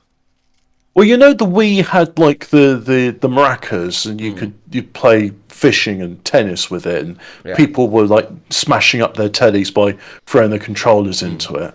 Well, the Kinect was like, what if you didn't need a controller and You were the controller. Yeah, and you just use the webcams and the Wi-Fi together, because it like the Wi-Fi is 3D scanning and the webcams give higher resolution, and it's like, and people back then were saying, well, that's pretty controversial because it's scanning at all times, and it's like, yeah, and then I don't think there was any news stories of it using to incriminate people, but Amazon Alexa has. Actually, that's a good point. Hey Google. Oh, phone's doing nothing. Hey Google, I'm going to buy some illegal drugs tonight. Let's see if that's incriminating. Now, my Amazon Alexa has actually resulted in incriminating evidence being passed on to the police, and prosecution's been going on for it. And then, it's just like, and then it says clearly in the contract, it's like, look, the way Alexa works is it scans you all the time. That way, when you say, "Hey Alexa," it just automatically pops up. It's like, if it wasn't scanning all the time, when you say the key activation phrase, "Okay, Google," did I disable it on my phone? Or what? This was really annoying because I was actually trying to use it the other day when I was like, I don't operate my phone when I'm driving, and I wanted to get directions somewhere because there was like the road was closed. Okay, and I was like, Google. okay. No, mine don't work either. Is it because it's locked? I don't know. Okay, Google. No, mine's not listening. Well, it is listening, but it's like it's Okay, pretending Google. it's not. It's like Roger Rabbit. It only does it when it's funny. Oh, that's it. Yeah. Hey Siri. Oh, speak of Hey Siri, what should I do? Do you remember that one? Hey Siri, what should I do? And it tells you how to kill yourself. I'll just, as an aside, probably one of my favourite King Cobra videos. Is fishing radar accurate, Hobbit? Fish move around. Hobbit attempted to dox himself in real time.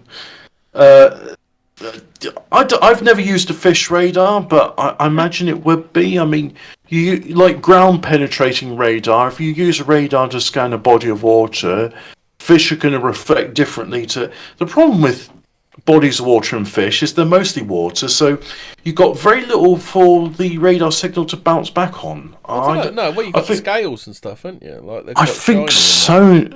Yeah, but I think sonar would be more effective than radio waves for penetrating water. Yeah, because the thing with water, this is the difficulty to have with submarines, is radio waves, much like visible light, doesn't penetrate very far into water. So they use... Oh, that's an interesting thought. What if the water's above? The reason it's dark is because, water absorbs light, and then...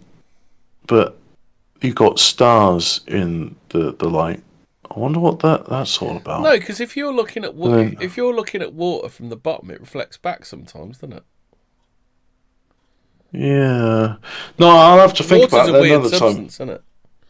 Isn't it? It's considering how important it is. It's one of the most poorly understood substances known to man. It's because it is like not majorly, but it's kind of slightly non-Newtonian as well, isn't it? Yeah. When you hit it, it will resist. Well, if you hit it hard enough, it will resist. Because isn't it when if you hit water hard enough, you basically vaporise, don't you? Well, there's also those. Concrete. There's creatures like water boatmen and stuff that they just skim across the surface of water. There's a type of lizard like that. It's a water. Well, I was talking about people who top themselves by throwing themselves off bridges when they hit the bottom. It's like hitting concrete, isn't it? The faster you hit water, the more resistance it offers. But then again, so does air when you think about it, because air resistance, the drag is like when the faster you're going, the faster you're having to push the air around. That's why Concorde's wings would heat up quite a lot during its flight, because it was pushing through it. There was something else I was going to say about the Wi-Fi, the weaponized frequencies. That's it. I was going to go on to the thing. 432 hertz tuning. C5112 hertz. Let's see if that actually brings up what I'm thinking of. Goodtodrum.com. Pitch shifting forward it doesn't improve music. The sound blog. Tuning fork 512 hertz. Oh. Okay, I'll just have a look at a few of these.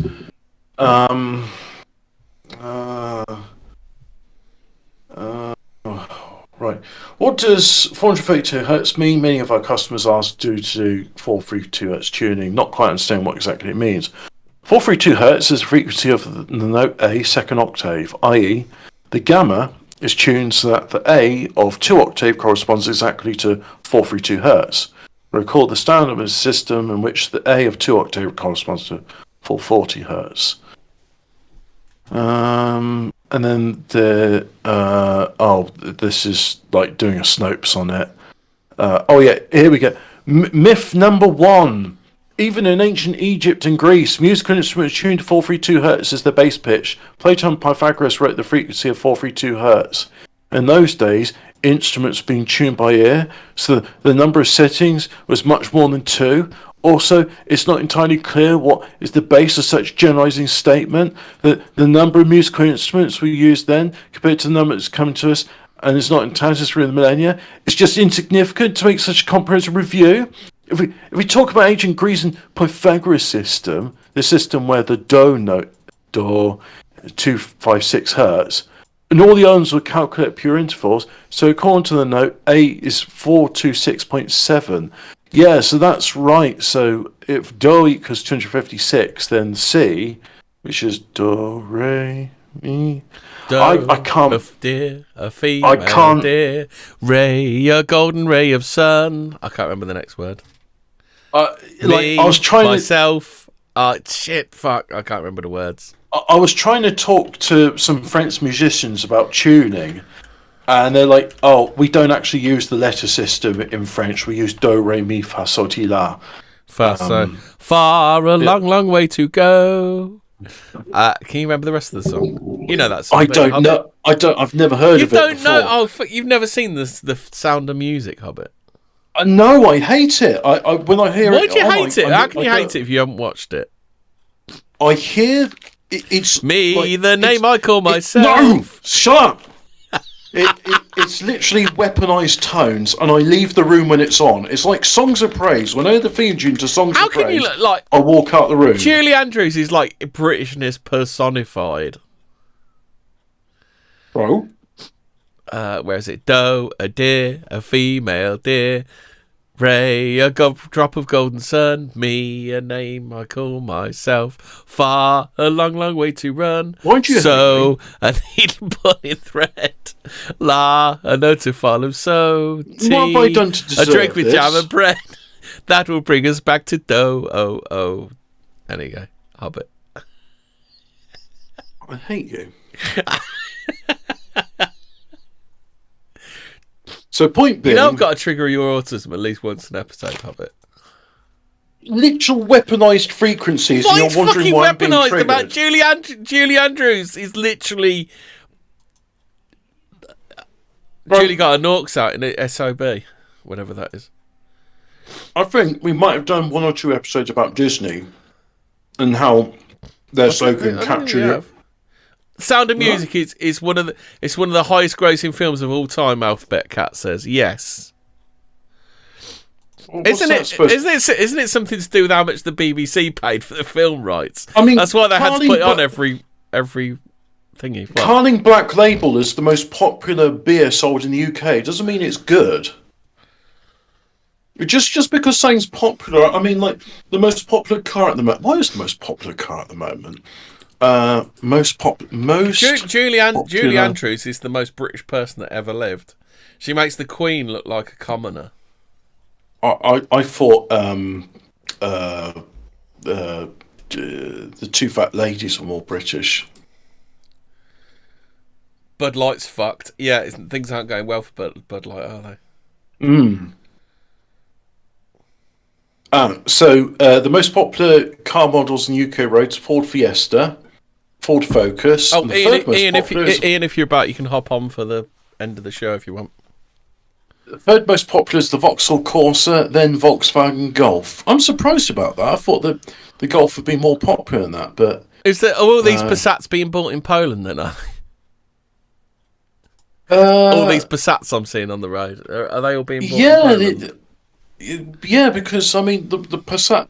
Right. So you want the most popular car on UK road? Ford Fiesta. Number one, Ford Fiesta, 1.54 million UK roads. Number two, Ford Focus, 1.3 on UK road. And the thing is, the Fiesta and Focus, they do look very similar. Number three, Vauxhall Corsa, 1.11 Different sizes, million. though, aren't they? Yeah, they are. Number four, Volkswagen Golf, 1.07 million UK roads. Vauxhall Astra, 960,000. Polo, 680,000. BMW 3 Series, 610,000. Nissan Qashqai, it's a fucking shit car, 490,000. Nissan Squashy. Yeah. Toyota Yaris, 490,000. And Renault Clit, 466,000. Papa? Nicole? Do you remember the last ever Papa Nicole advert that Vic Reed? Yeah, it was the two. I will say the two Ronnies, the two Northern Ronnies. Yeah, that's it. Vauxhall Mocha. Well, it was. Oh God, I hate modern cars. That's an SUV, isn't it? It's yes. Oh, we've got British Bigfoot on the 18th Hobbit. Okay. Ian's written the show. Nice. Is there a Honda in there? Honda Jazz? Honda Jazz? No. The top 10 most popular cars. So if it go for brands, Ford are the most popular. Vauxhall, Volkswagen, Vauxhall again, Volkswagen again, BMW, Nissan, Toyota, Renault. Mm. So the one is it the Toyota Land Cruiser because they're all being sold to Eastern. I'm surprised Land Rover's not on that list. I mean, in terms of, I remember like the most stolen cars per capita, it's the Abarth, and then second only is Land Rover.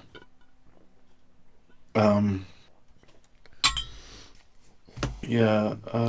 Is a larder with food in it? Fridge. Yes.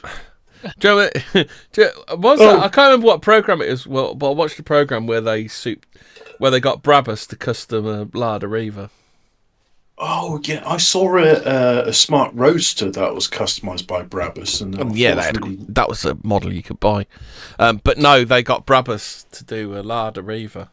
They supercharged it and everything. I was going to say the thing about my dad. We briefly mentioned ghosts, infrasonic frequencies. Yeah. We didn't do that properly. Infrasonic. Yeah, that's right. So infrasonic frequencies. This is another. It was probably. Did you know Steve Davis won a larder for doing the first televised 147? Was that a model of larder? It would have been a Reaver. There's only one larder, isn't there? You get the Reaver or you get the Jeep version, but I can't remember what that was called. Oh, okay. Yeah. So probably what led into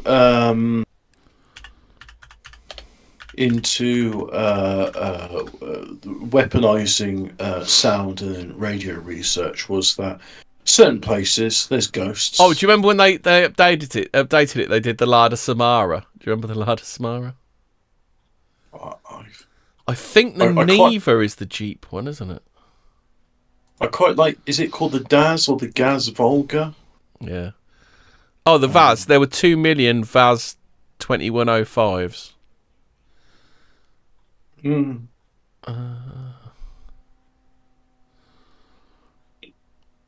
The Lada Neva was like a 4-wheel drive Lada. Oh, they now do the Lada Vesta, which is like a 4x4 typey thing. Is that the one which like Fiat gave them? Yeah. Because like Renault. There's a couple. Is it Renault? Renault in 2008. Renault purchased a minority 25% stake in AutoVaz. in a $1 billion deal with Rostec, retaining the remaining 75%. Sales of the Granta, a subcompact car. The Fiat 126. That's what I'm thinking of. So there's this like Fiat. car I think I did see that Fiat put some money in there.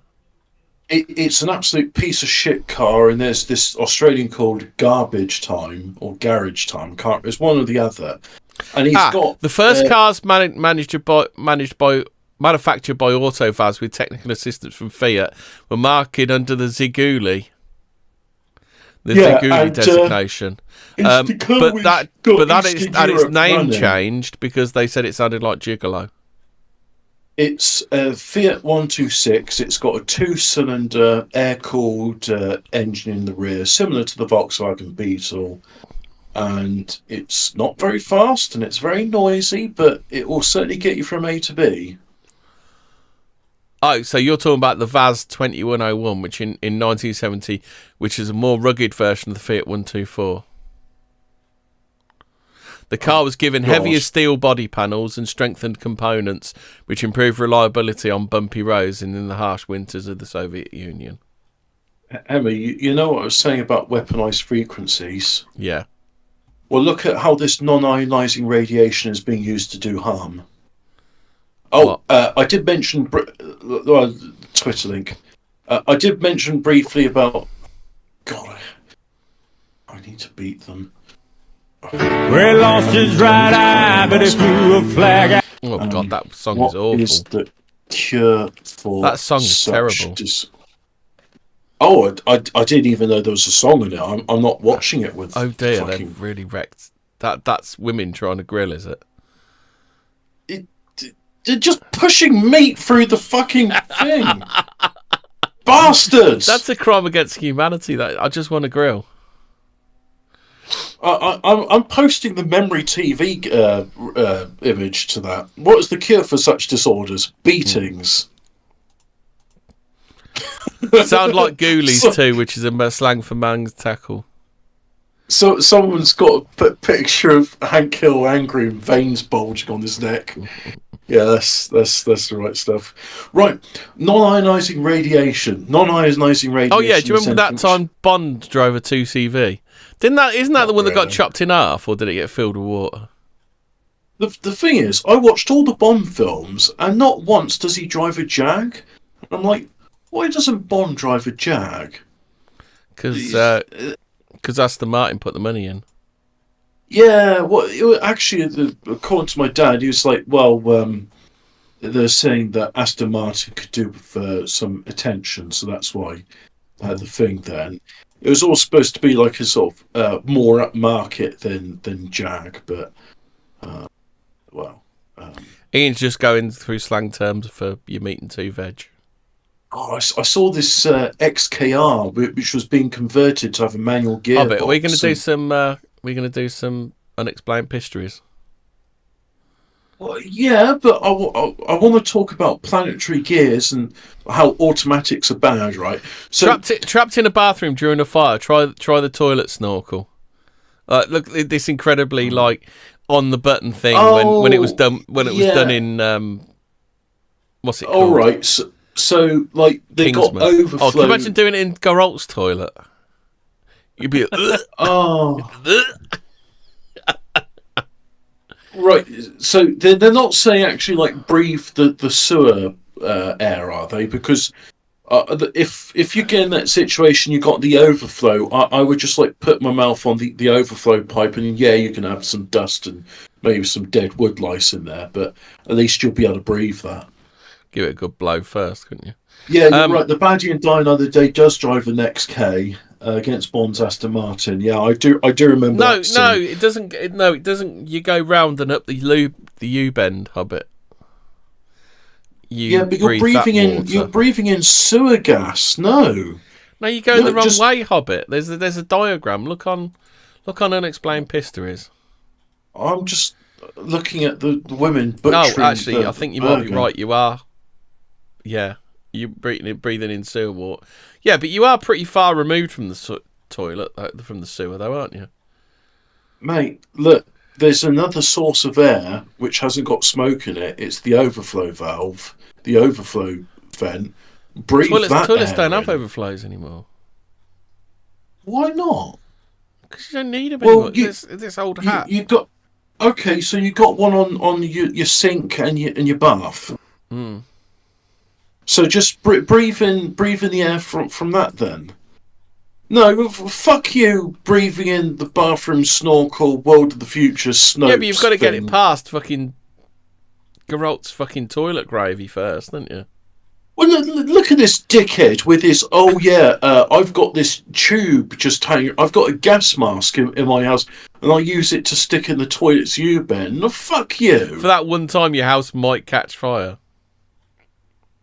Like seriously, just like, mate, I could do that, or alternatively I could go, oh yeah, I can't breathe the smoke in. I know, I'll breathe in You could air do it. through... You could do it. Can you just not, bro? Can you just not? Right, so here's a choice, right? Air source. You've got three choices here. Do you A, breathe the smoke in the room and die from smoke inhalation? Do you B, I've got a gas mask for the situation. I'll just spend some time putting it on. Who keeps a hose in the toilet? Chuck the tube through the U-bend. Can you just not, bro? Can you just not breathe from the toilet, bro? Hopefully not suck up the toilet bowl water and then breathe sewage air. No. Or option 3, you put your mouth and your hand over the bathroom or the sink overflow vent, and you breathe the air from that. Or do you do option D, just like jump out the window and hear Won't it smell of urine and faeces? No, you'll be breathing in urine and faeces. Yeah. Oh, I'm more interested in this story. Welsh beautician quits her job to become full-time witch. She's got some very long fingernails in a pot. Do you remember? Oh, you never would have seen Chilton and the Wheelies, could you? The witch in that was Welsh. I was on a Geoffrey of Monmouth thing, History of the Kings of Britain, reading about it last night. Fed up with her existing job, 29-year-old Jessica Caldwell decided to start a new career as a practicing witch.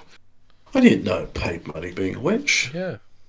Lots of people quit their day jobs to start their own businesses each year, but they're very few. Yeah, I bet she's gonna burn in hell for the rest of entirety. I bet she's just got a shop somewhere and she sells crystals, and she'll do a palm reading for like 50 quid. She does racism for women. Yeah, astrology is women racism. Cadwell, who previously worked as beautician, decided to attempt a new career as a witch after becoming fascinated with a paranormal group on Facebook. Oh yeah, there's nothing more esoteric than Witches in Monmouthshire Facebook group. Hang on, Jessica Caldwell, what's she saying there? It fascinated me, and I feel really drawn to know more, she said. At first I was extremely skeptical, but I was really curious, so I became obsessed. And I felt it was like a pod towards it all, and I felt really natural to me. She now has more than 5,000 clients, who are all fans of the services she provides. Yeah, she'll give you a really spooky good time. Oh no, I'm covered in ectoplasm now. I've always been a witch, she said. Just never had the tools to utilise my power until now. Intuition is a powerful tool that I've never realised I used in my daily life. Did she move to Wales from somewhere else? No, I utilise it within my readings with complete strangers. My friends and family are worried when it's done with one time. Once I started to a company, they supported me. So they're happy that she's made a career whoring herself, but she's a bit of a goth whore, so a bit kinky. But she'll sell you some crystals for £160, which is definitely not code for anal sex. So well done, Jessica Caldwell of Wales. Did you see Doesn't say comatose patients internally awakened as they died? Study finds. In a recent study, researchers analysed EEG brain scans recorded during the final moments of 4 patients who were comatose and unresponsive after suffering from suspected seizures. Their findings were surprising. 2 of the patients exhibited an increase in heart rate, followed by a surge in brain activity associated with consciousness. According to study leader Gimo Borijanov of the university, fucking not. It's just, it looks like, imagine you got a load of, I'm going to give you a surname, but what I'm going to do is I'm just going to get a load of Scrabble tiles and just throw them on the floor. Yazixley. That's his name, Quijibo. This could indicate that the patients had internally awakened at that time. How vivid experience can emerge from a dysfunctional brain during the process of dying is a neuroscientific paradox, he said. We saw potential neurosignatures of consciousness. It may be activating internal covert consciousness, bringing out memories of the past. It could be a brain survival mechanism when you die. A survival mechanism that fails, that doesn't actually change your survival. So yeah, it's a survival mechanism, Hobbit. Oh, that's good to know. Hunt for nut. Before you die. That's useful. Very useful. Yeah. Yeah. Okay. I'm gonna survive this, lads. Oh no, I'm not. Hunt for Nazi gold in Dutch village is called off. Did you want to do this one, Hobbit? No, there's a much more interesting article. Hey, why are you trying to divert from the Dutch? Trying to divert from the fact that there's Nazi gold in the countryside. Why are the Dutch are you protecting the Dutch, Hobbit? Why are the Dutch trying to cover for when Jerry Nadler shit himself? Do you want to do Nazi gold or chemtrails? Nazi gold, then we can do chemtrails. Okay.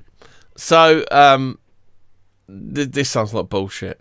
Earlier this year, the National Archives in the Netherlands released a trove of documents to the public that included the map allegedly showing the location of this buried treasure. Yeah, because fucking Nazis, because Nazis are fucking One-Eyed Willy from the Goonies, aren't they? Yeah, here be the treasure. Yeah, and of course, in all that time, no one from the government has gone and dug up that treasure. Does the map just point to Switzerland?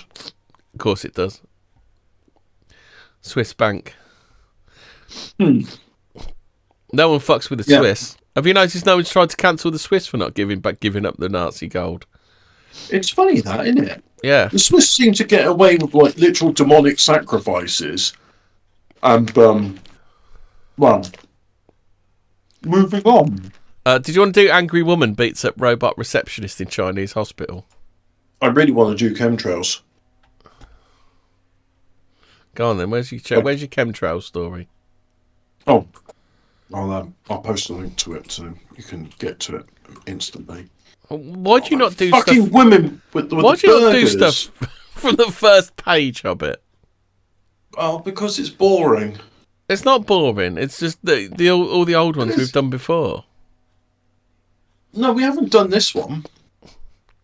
Oh, we got to do. There's a study that says we could hear from aliens by 2029. Oh yeah, there's a load of like UFO and they say fighters. That about like 10 years ago or something. Like, yeah, but there's been a fighters study being for it, scrambled. We'll get to see the highly scientific stuff. You're just trying to cover up chemtrails. You're working with Bill Gates. Okay. We're working with big airlines. Big airline. Come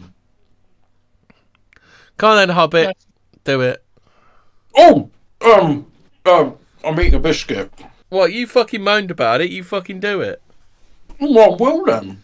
I hope you're holding onto your hats, right? Because, yeah, fucking hold on to your hats, guys. It's going to be the best story we've ever covered on Fortean words here. Headline: Mystery surrounds reports of powder falling from the sky over US. Right?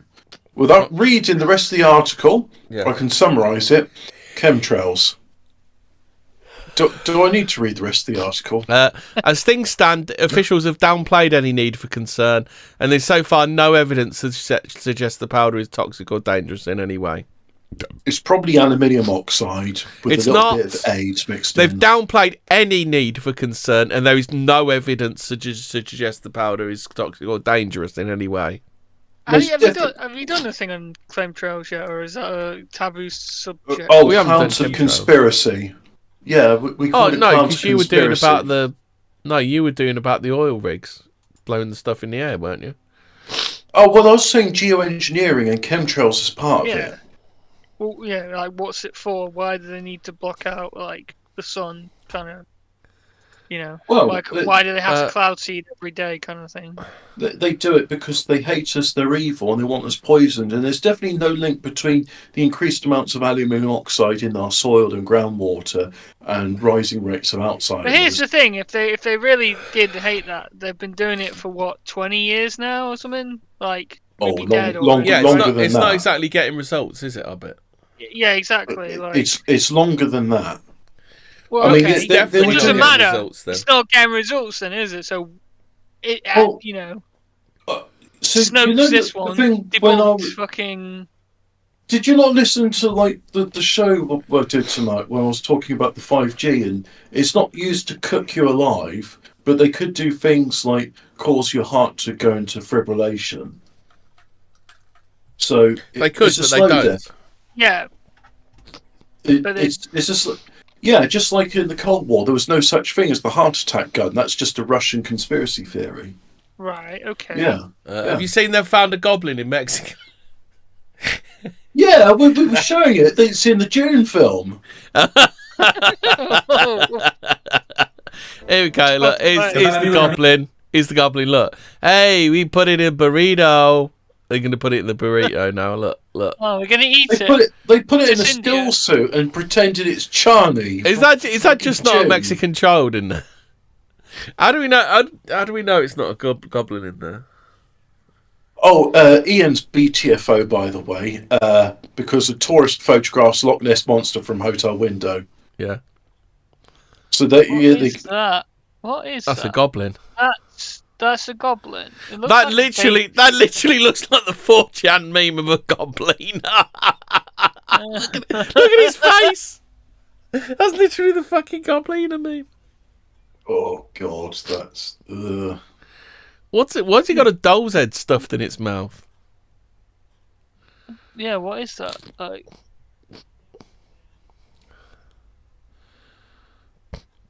This is all very scientific. Some guy's got it in a fucking cardboard box.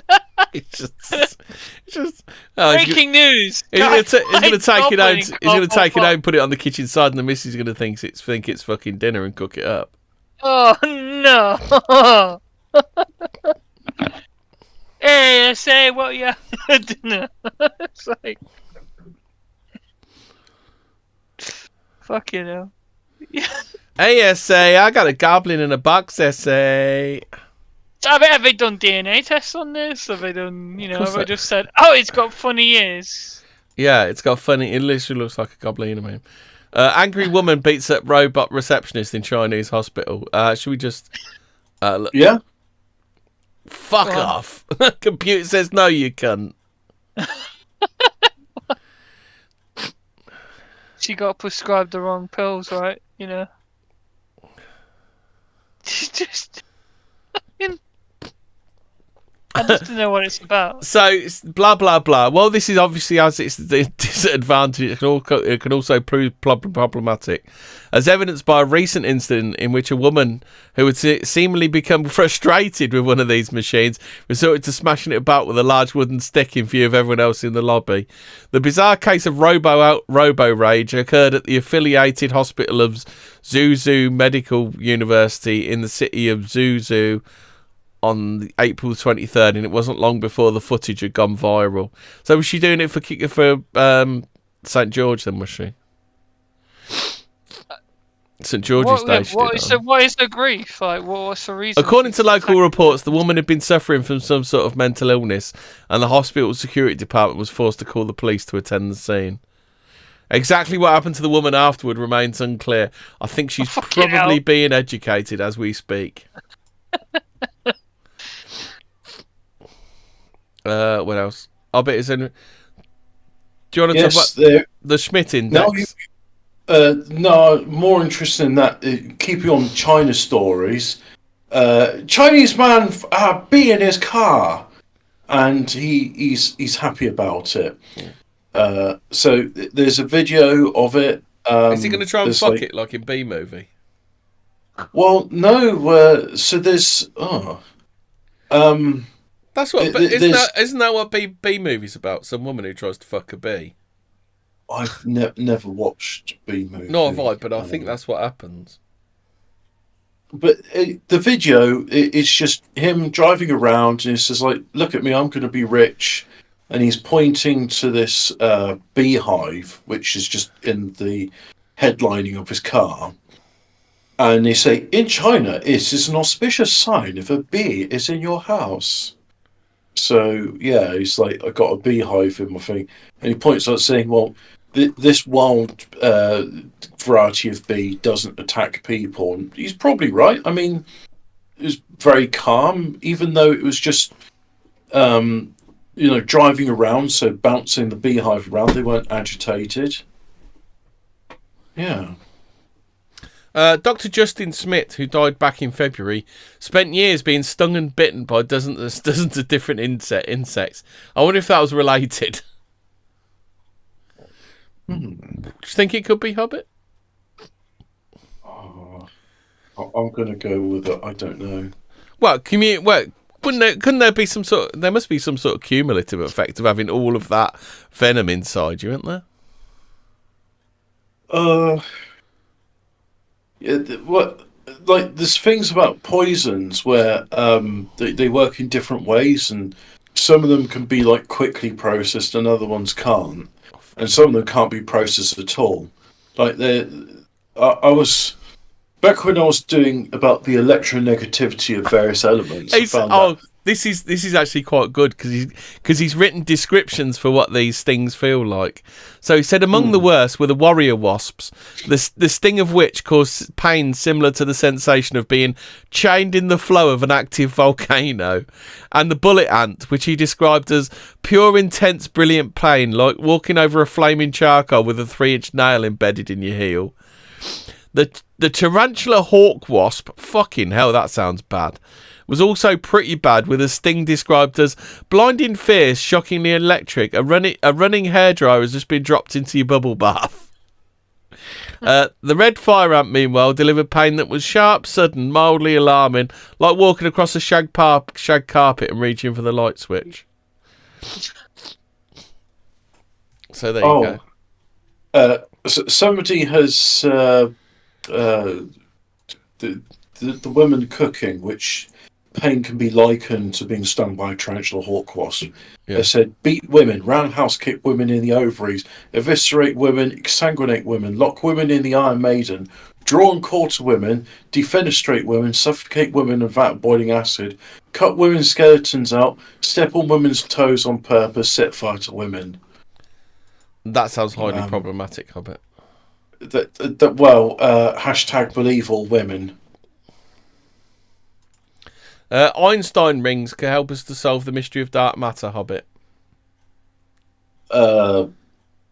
Bullshit. None of that stuff is real. Do you want to do this one, Hobbit? This sounds right. It's literally like the physics version of Marvel movies. I don't want to do it. I mean, I'll read it out. I'll hate read it. Go on, read it. Give it a good hate read. Oh, we're about to. So anyway. It'll be in news, and then it'll be in physics. Do you want the link? Space and astronomy. I can't click on categories. Why the fuck not? It's on the second page. There you go. I'll put the link in the chat. Einstein rings could help us to solve the mystery of dark matter. Isn't dark matter amazing? It's this bullshit term we've used to describe all the things we can't explain. Distorted images of deep space caused by gravitational lensing could provide a clue to this long-running enigma. Physicists believe most of the matter in the universe is made up of... They don't know. They believe. Believe of invisible substance that we only know about by its indirect effects on the stars and galaxies we can see. That definitely means they haven't just made it up to explain the gaps in their theories. Yeah. Isn't it amazing? Wouldn't a skeptic tell us that it's the god of the gaps? Isn't that how a skeptic would describe it? Oh God! Actually, the next sentence is even more patronising than I am.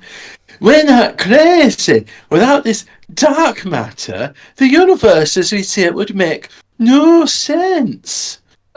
Their admission there. That's an admission. That's quite an admission, isn't it? But the nature of dark matter is a long-standing puzzle because it's definitely not bollocks. How do we have spinning balls and planets and galaxies without dark matter? I think Fat said, shouldn't you stop playing the keyboard? But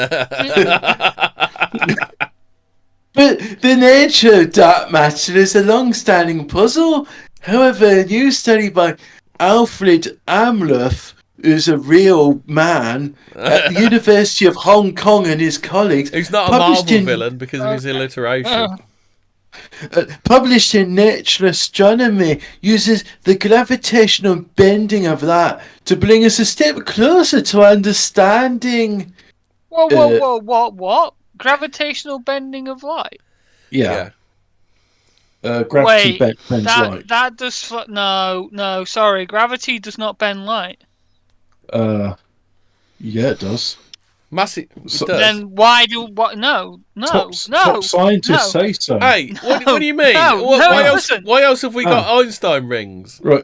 Fraser. Right. Checkmate. Fraser. Okay. I can explain how the Earth is round. Explain the Terminator line between night and day if gravity can bend light. Yeah, well, actually, I can do one further.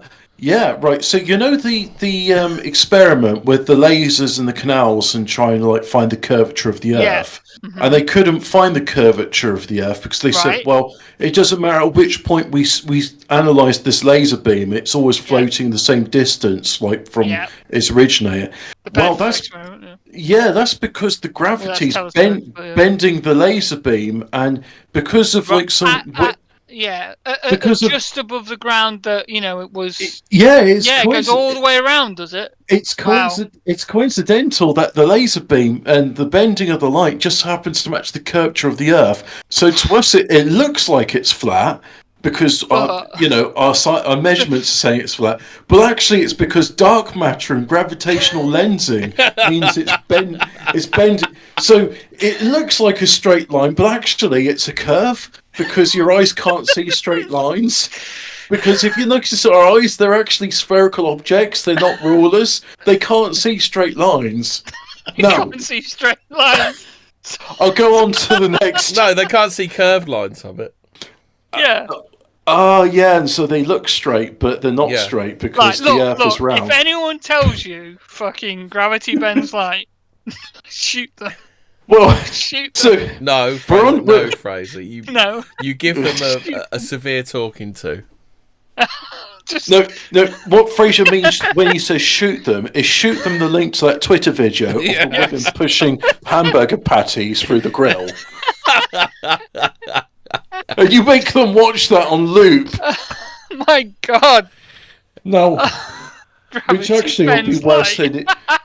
I think that's a worse punishment than if you were to expect. Because that brings up the question: if gravity bends light, well, at what rate does the light bend due to gravity then? Exactly the same as the curvature of the Earth. Is that what you were going to say? Which goes to prove that God has designed the Earth because it's a perfect coincidence, like the moon being 400 times smaller than the sun, therefore being 400 times further away, completely eclipses it during a total eclipse. Well, that's just an accident moving on. Of it, for God's sake. Just God of accidents. Yeah. Invisible but omnipresent.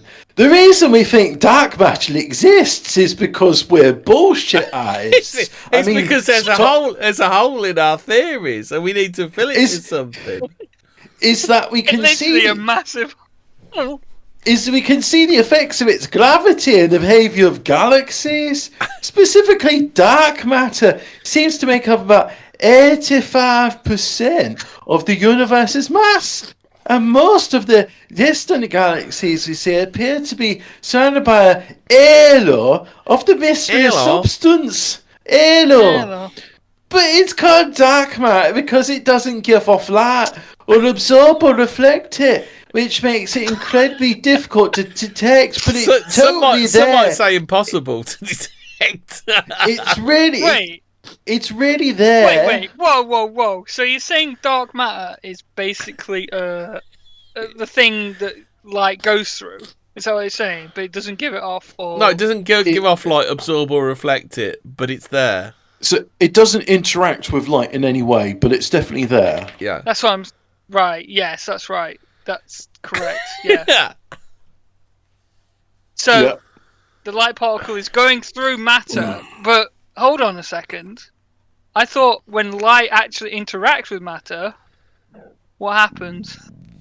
Nothing. If it's dark matter. Yeah. Is dark matter a solid then? Like, is it a gas? What is it?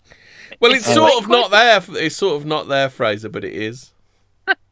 Yeah. What kind of matter is it then? You know, there's three states of matter, is there not? Like, well, you know. Well, there's four. There's plasma, which is the fourth state, but well, yeah, okay. So I'm almost through this now. Where are we? Distant galaxies, mystery substance. Yeah. Oh yeah. So what is this stuff? We think it must be some kind of bullshit, unknown fundamental particle, but beyond that, we're not sure. It must be. All attempts to detect dark matter in particles in laboratory experiments so far have failed, and physicists have been debating its nature for decades. So why is it? Why is it you can't reproduce a ghost in a laboratory, and that's why ghosts don't exist, but dark matter's somehow different? Oh, it's just yet to be proven. Yeah. Scientists have proposed two leading hypothetical candidates for dark matter, which is amazing. Relatively heavy characters called WIMPs, or weakly interacting massive particles. What? But hang on, if they're not interacting at all, then it's not weakly interacting. No, it's like... they didn't say, no, they're weakly interacting. Yeah. And they're weakly interacting, except they're not interacting because it doesn't give off light, absorb or reflect it, which means... Is he meaning like weekly as in like in 7 days, or as in a wimp which is not very strong. Only happens every 7 days. That's why we can't detect dark matter. Yeah. And so those are WIMPs, and extremely lightweight particles called axions. In theory, WIMPs will behave like discrete particles, while axions will behave a lot more like waves due to quantum interference. Quantum interference. That explains it. I thought it was bullshit. I thought it was bullshit, but now we have quantum interference. It's like, it all becomes These clear. Experiments can only get better with a grant from Tony Blair. It has been difficult to distinguish between these two possibilities, but now light bent around distant galaxies has offered a clue. Gravitational lensing and Einstein rings. When light travelling through the universe passes a massive object like a galaxy, right, its path is bent because, get this, according to Albert Einstein's theory of general relativity, which he didn't steal and plagiarise when he was working for the Swiss Patent Office, the gravity of the massive object distorts space and time around itself. That's how Captain Cook's got a 20-year-old son in The Wrath of Khan, which is 15 years after the series of the original series, when he sent Khan to that prison planet. And that a funny bit of really interesting massive particles. Well, shit, Where are we? we didn't think of that explanation, did we? Einstein's theory of general relativity. Yeah, there. Oh, I hope English is listening to this. We've explained it. Yeah. As a result, sometimes when we look at a distant galaxy, we see distorted images. Well, yeah, we said that bit.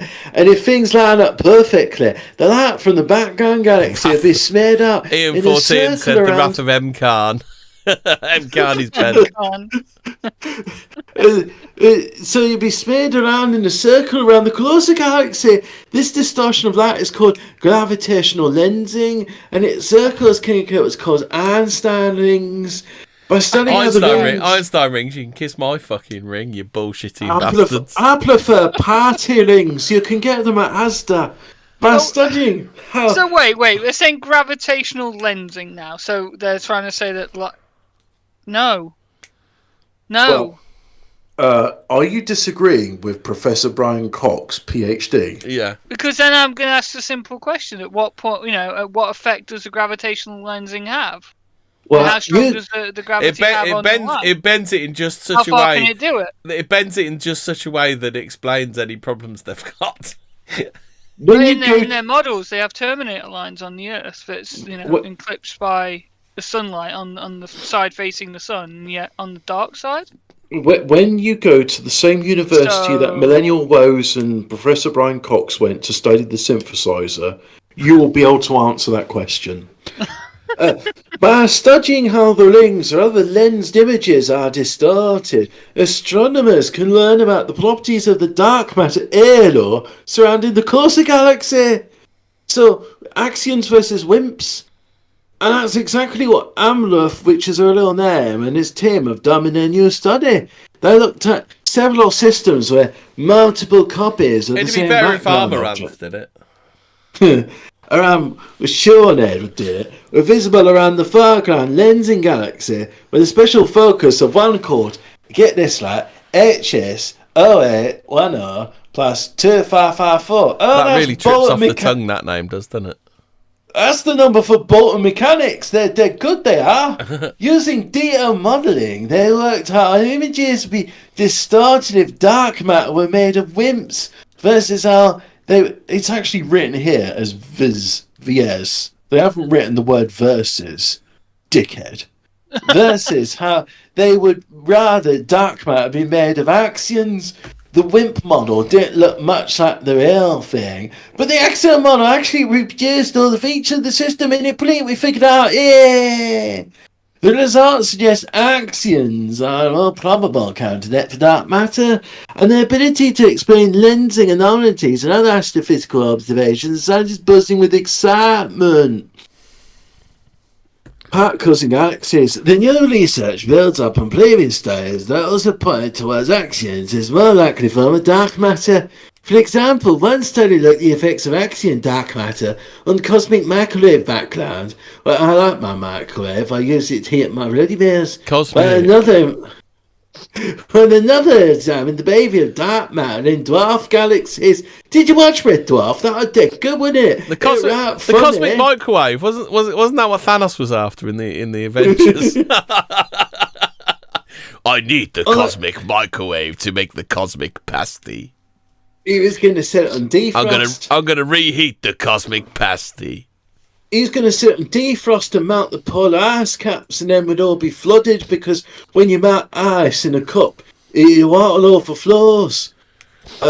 Next time you go to a pub, get your pint of cider, fill it up with ice, and then let the ice melt, and it'll overflow.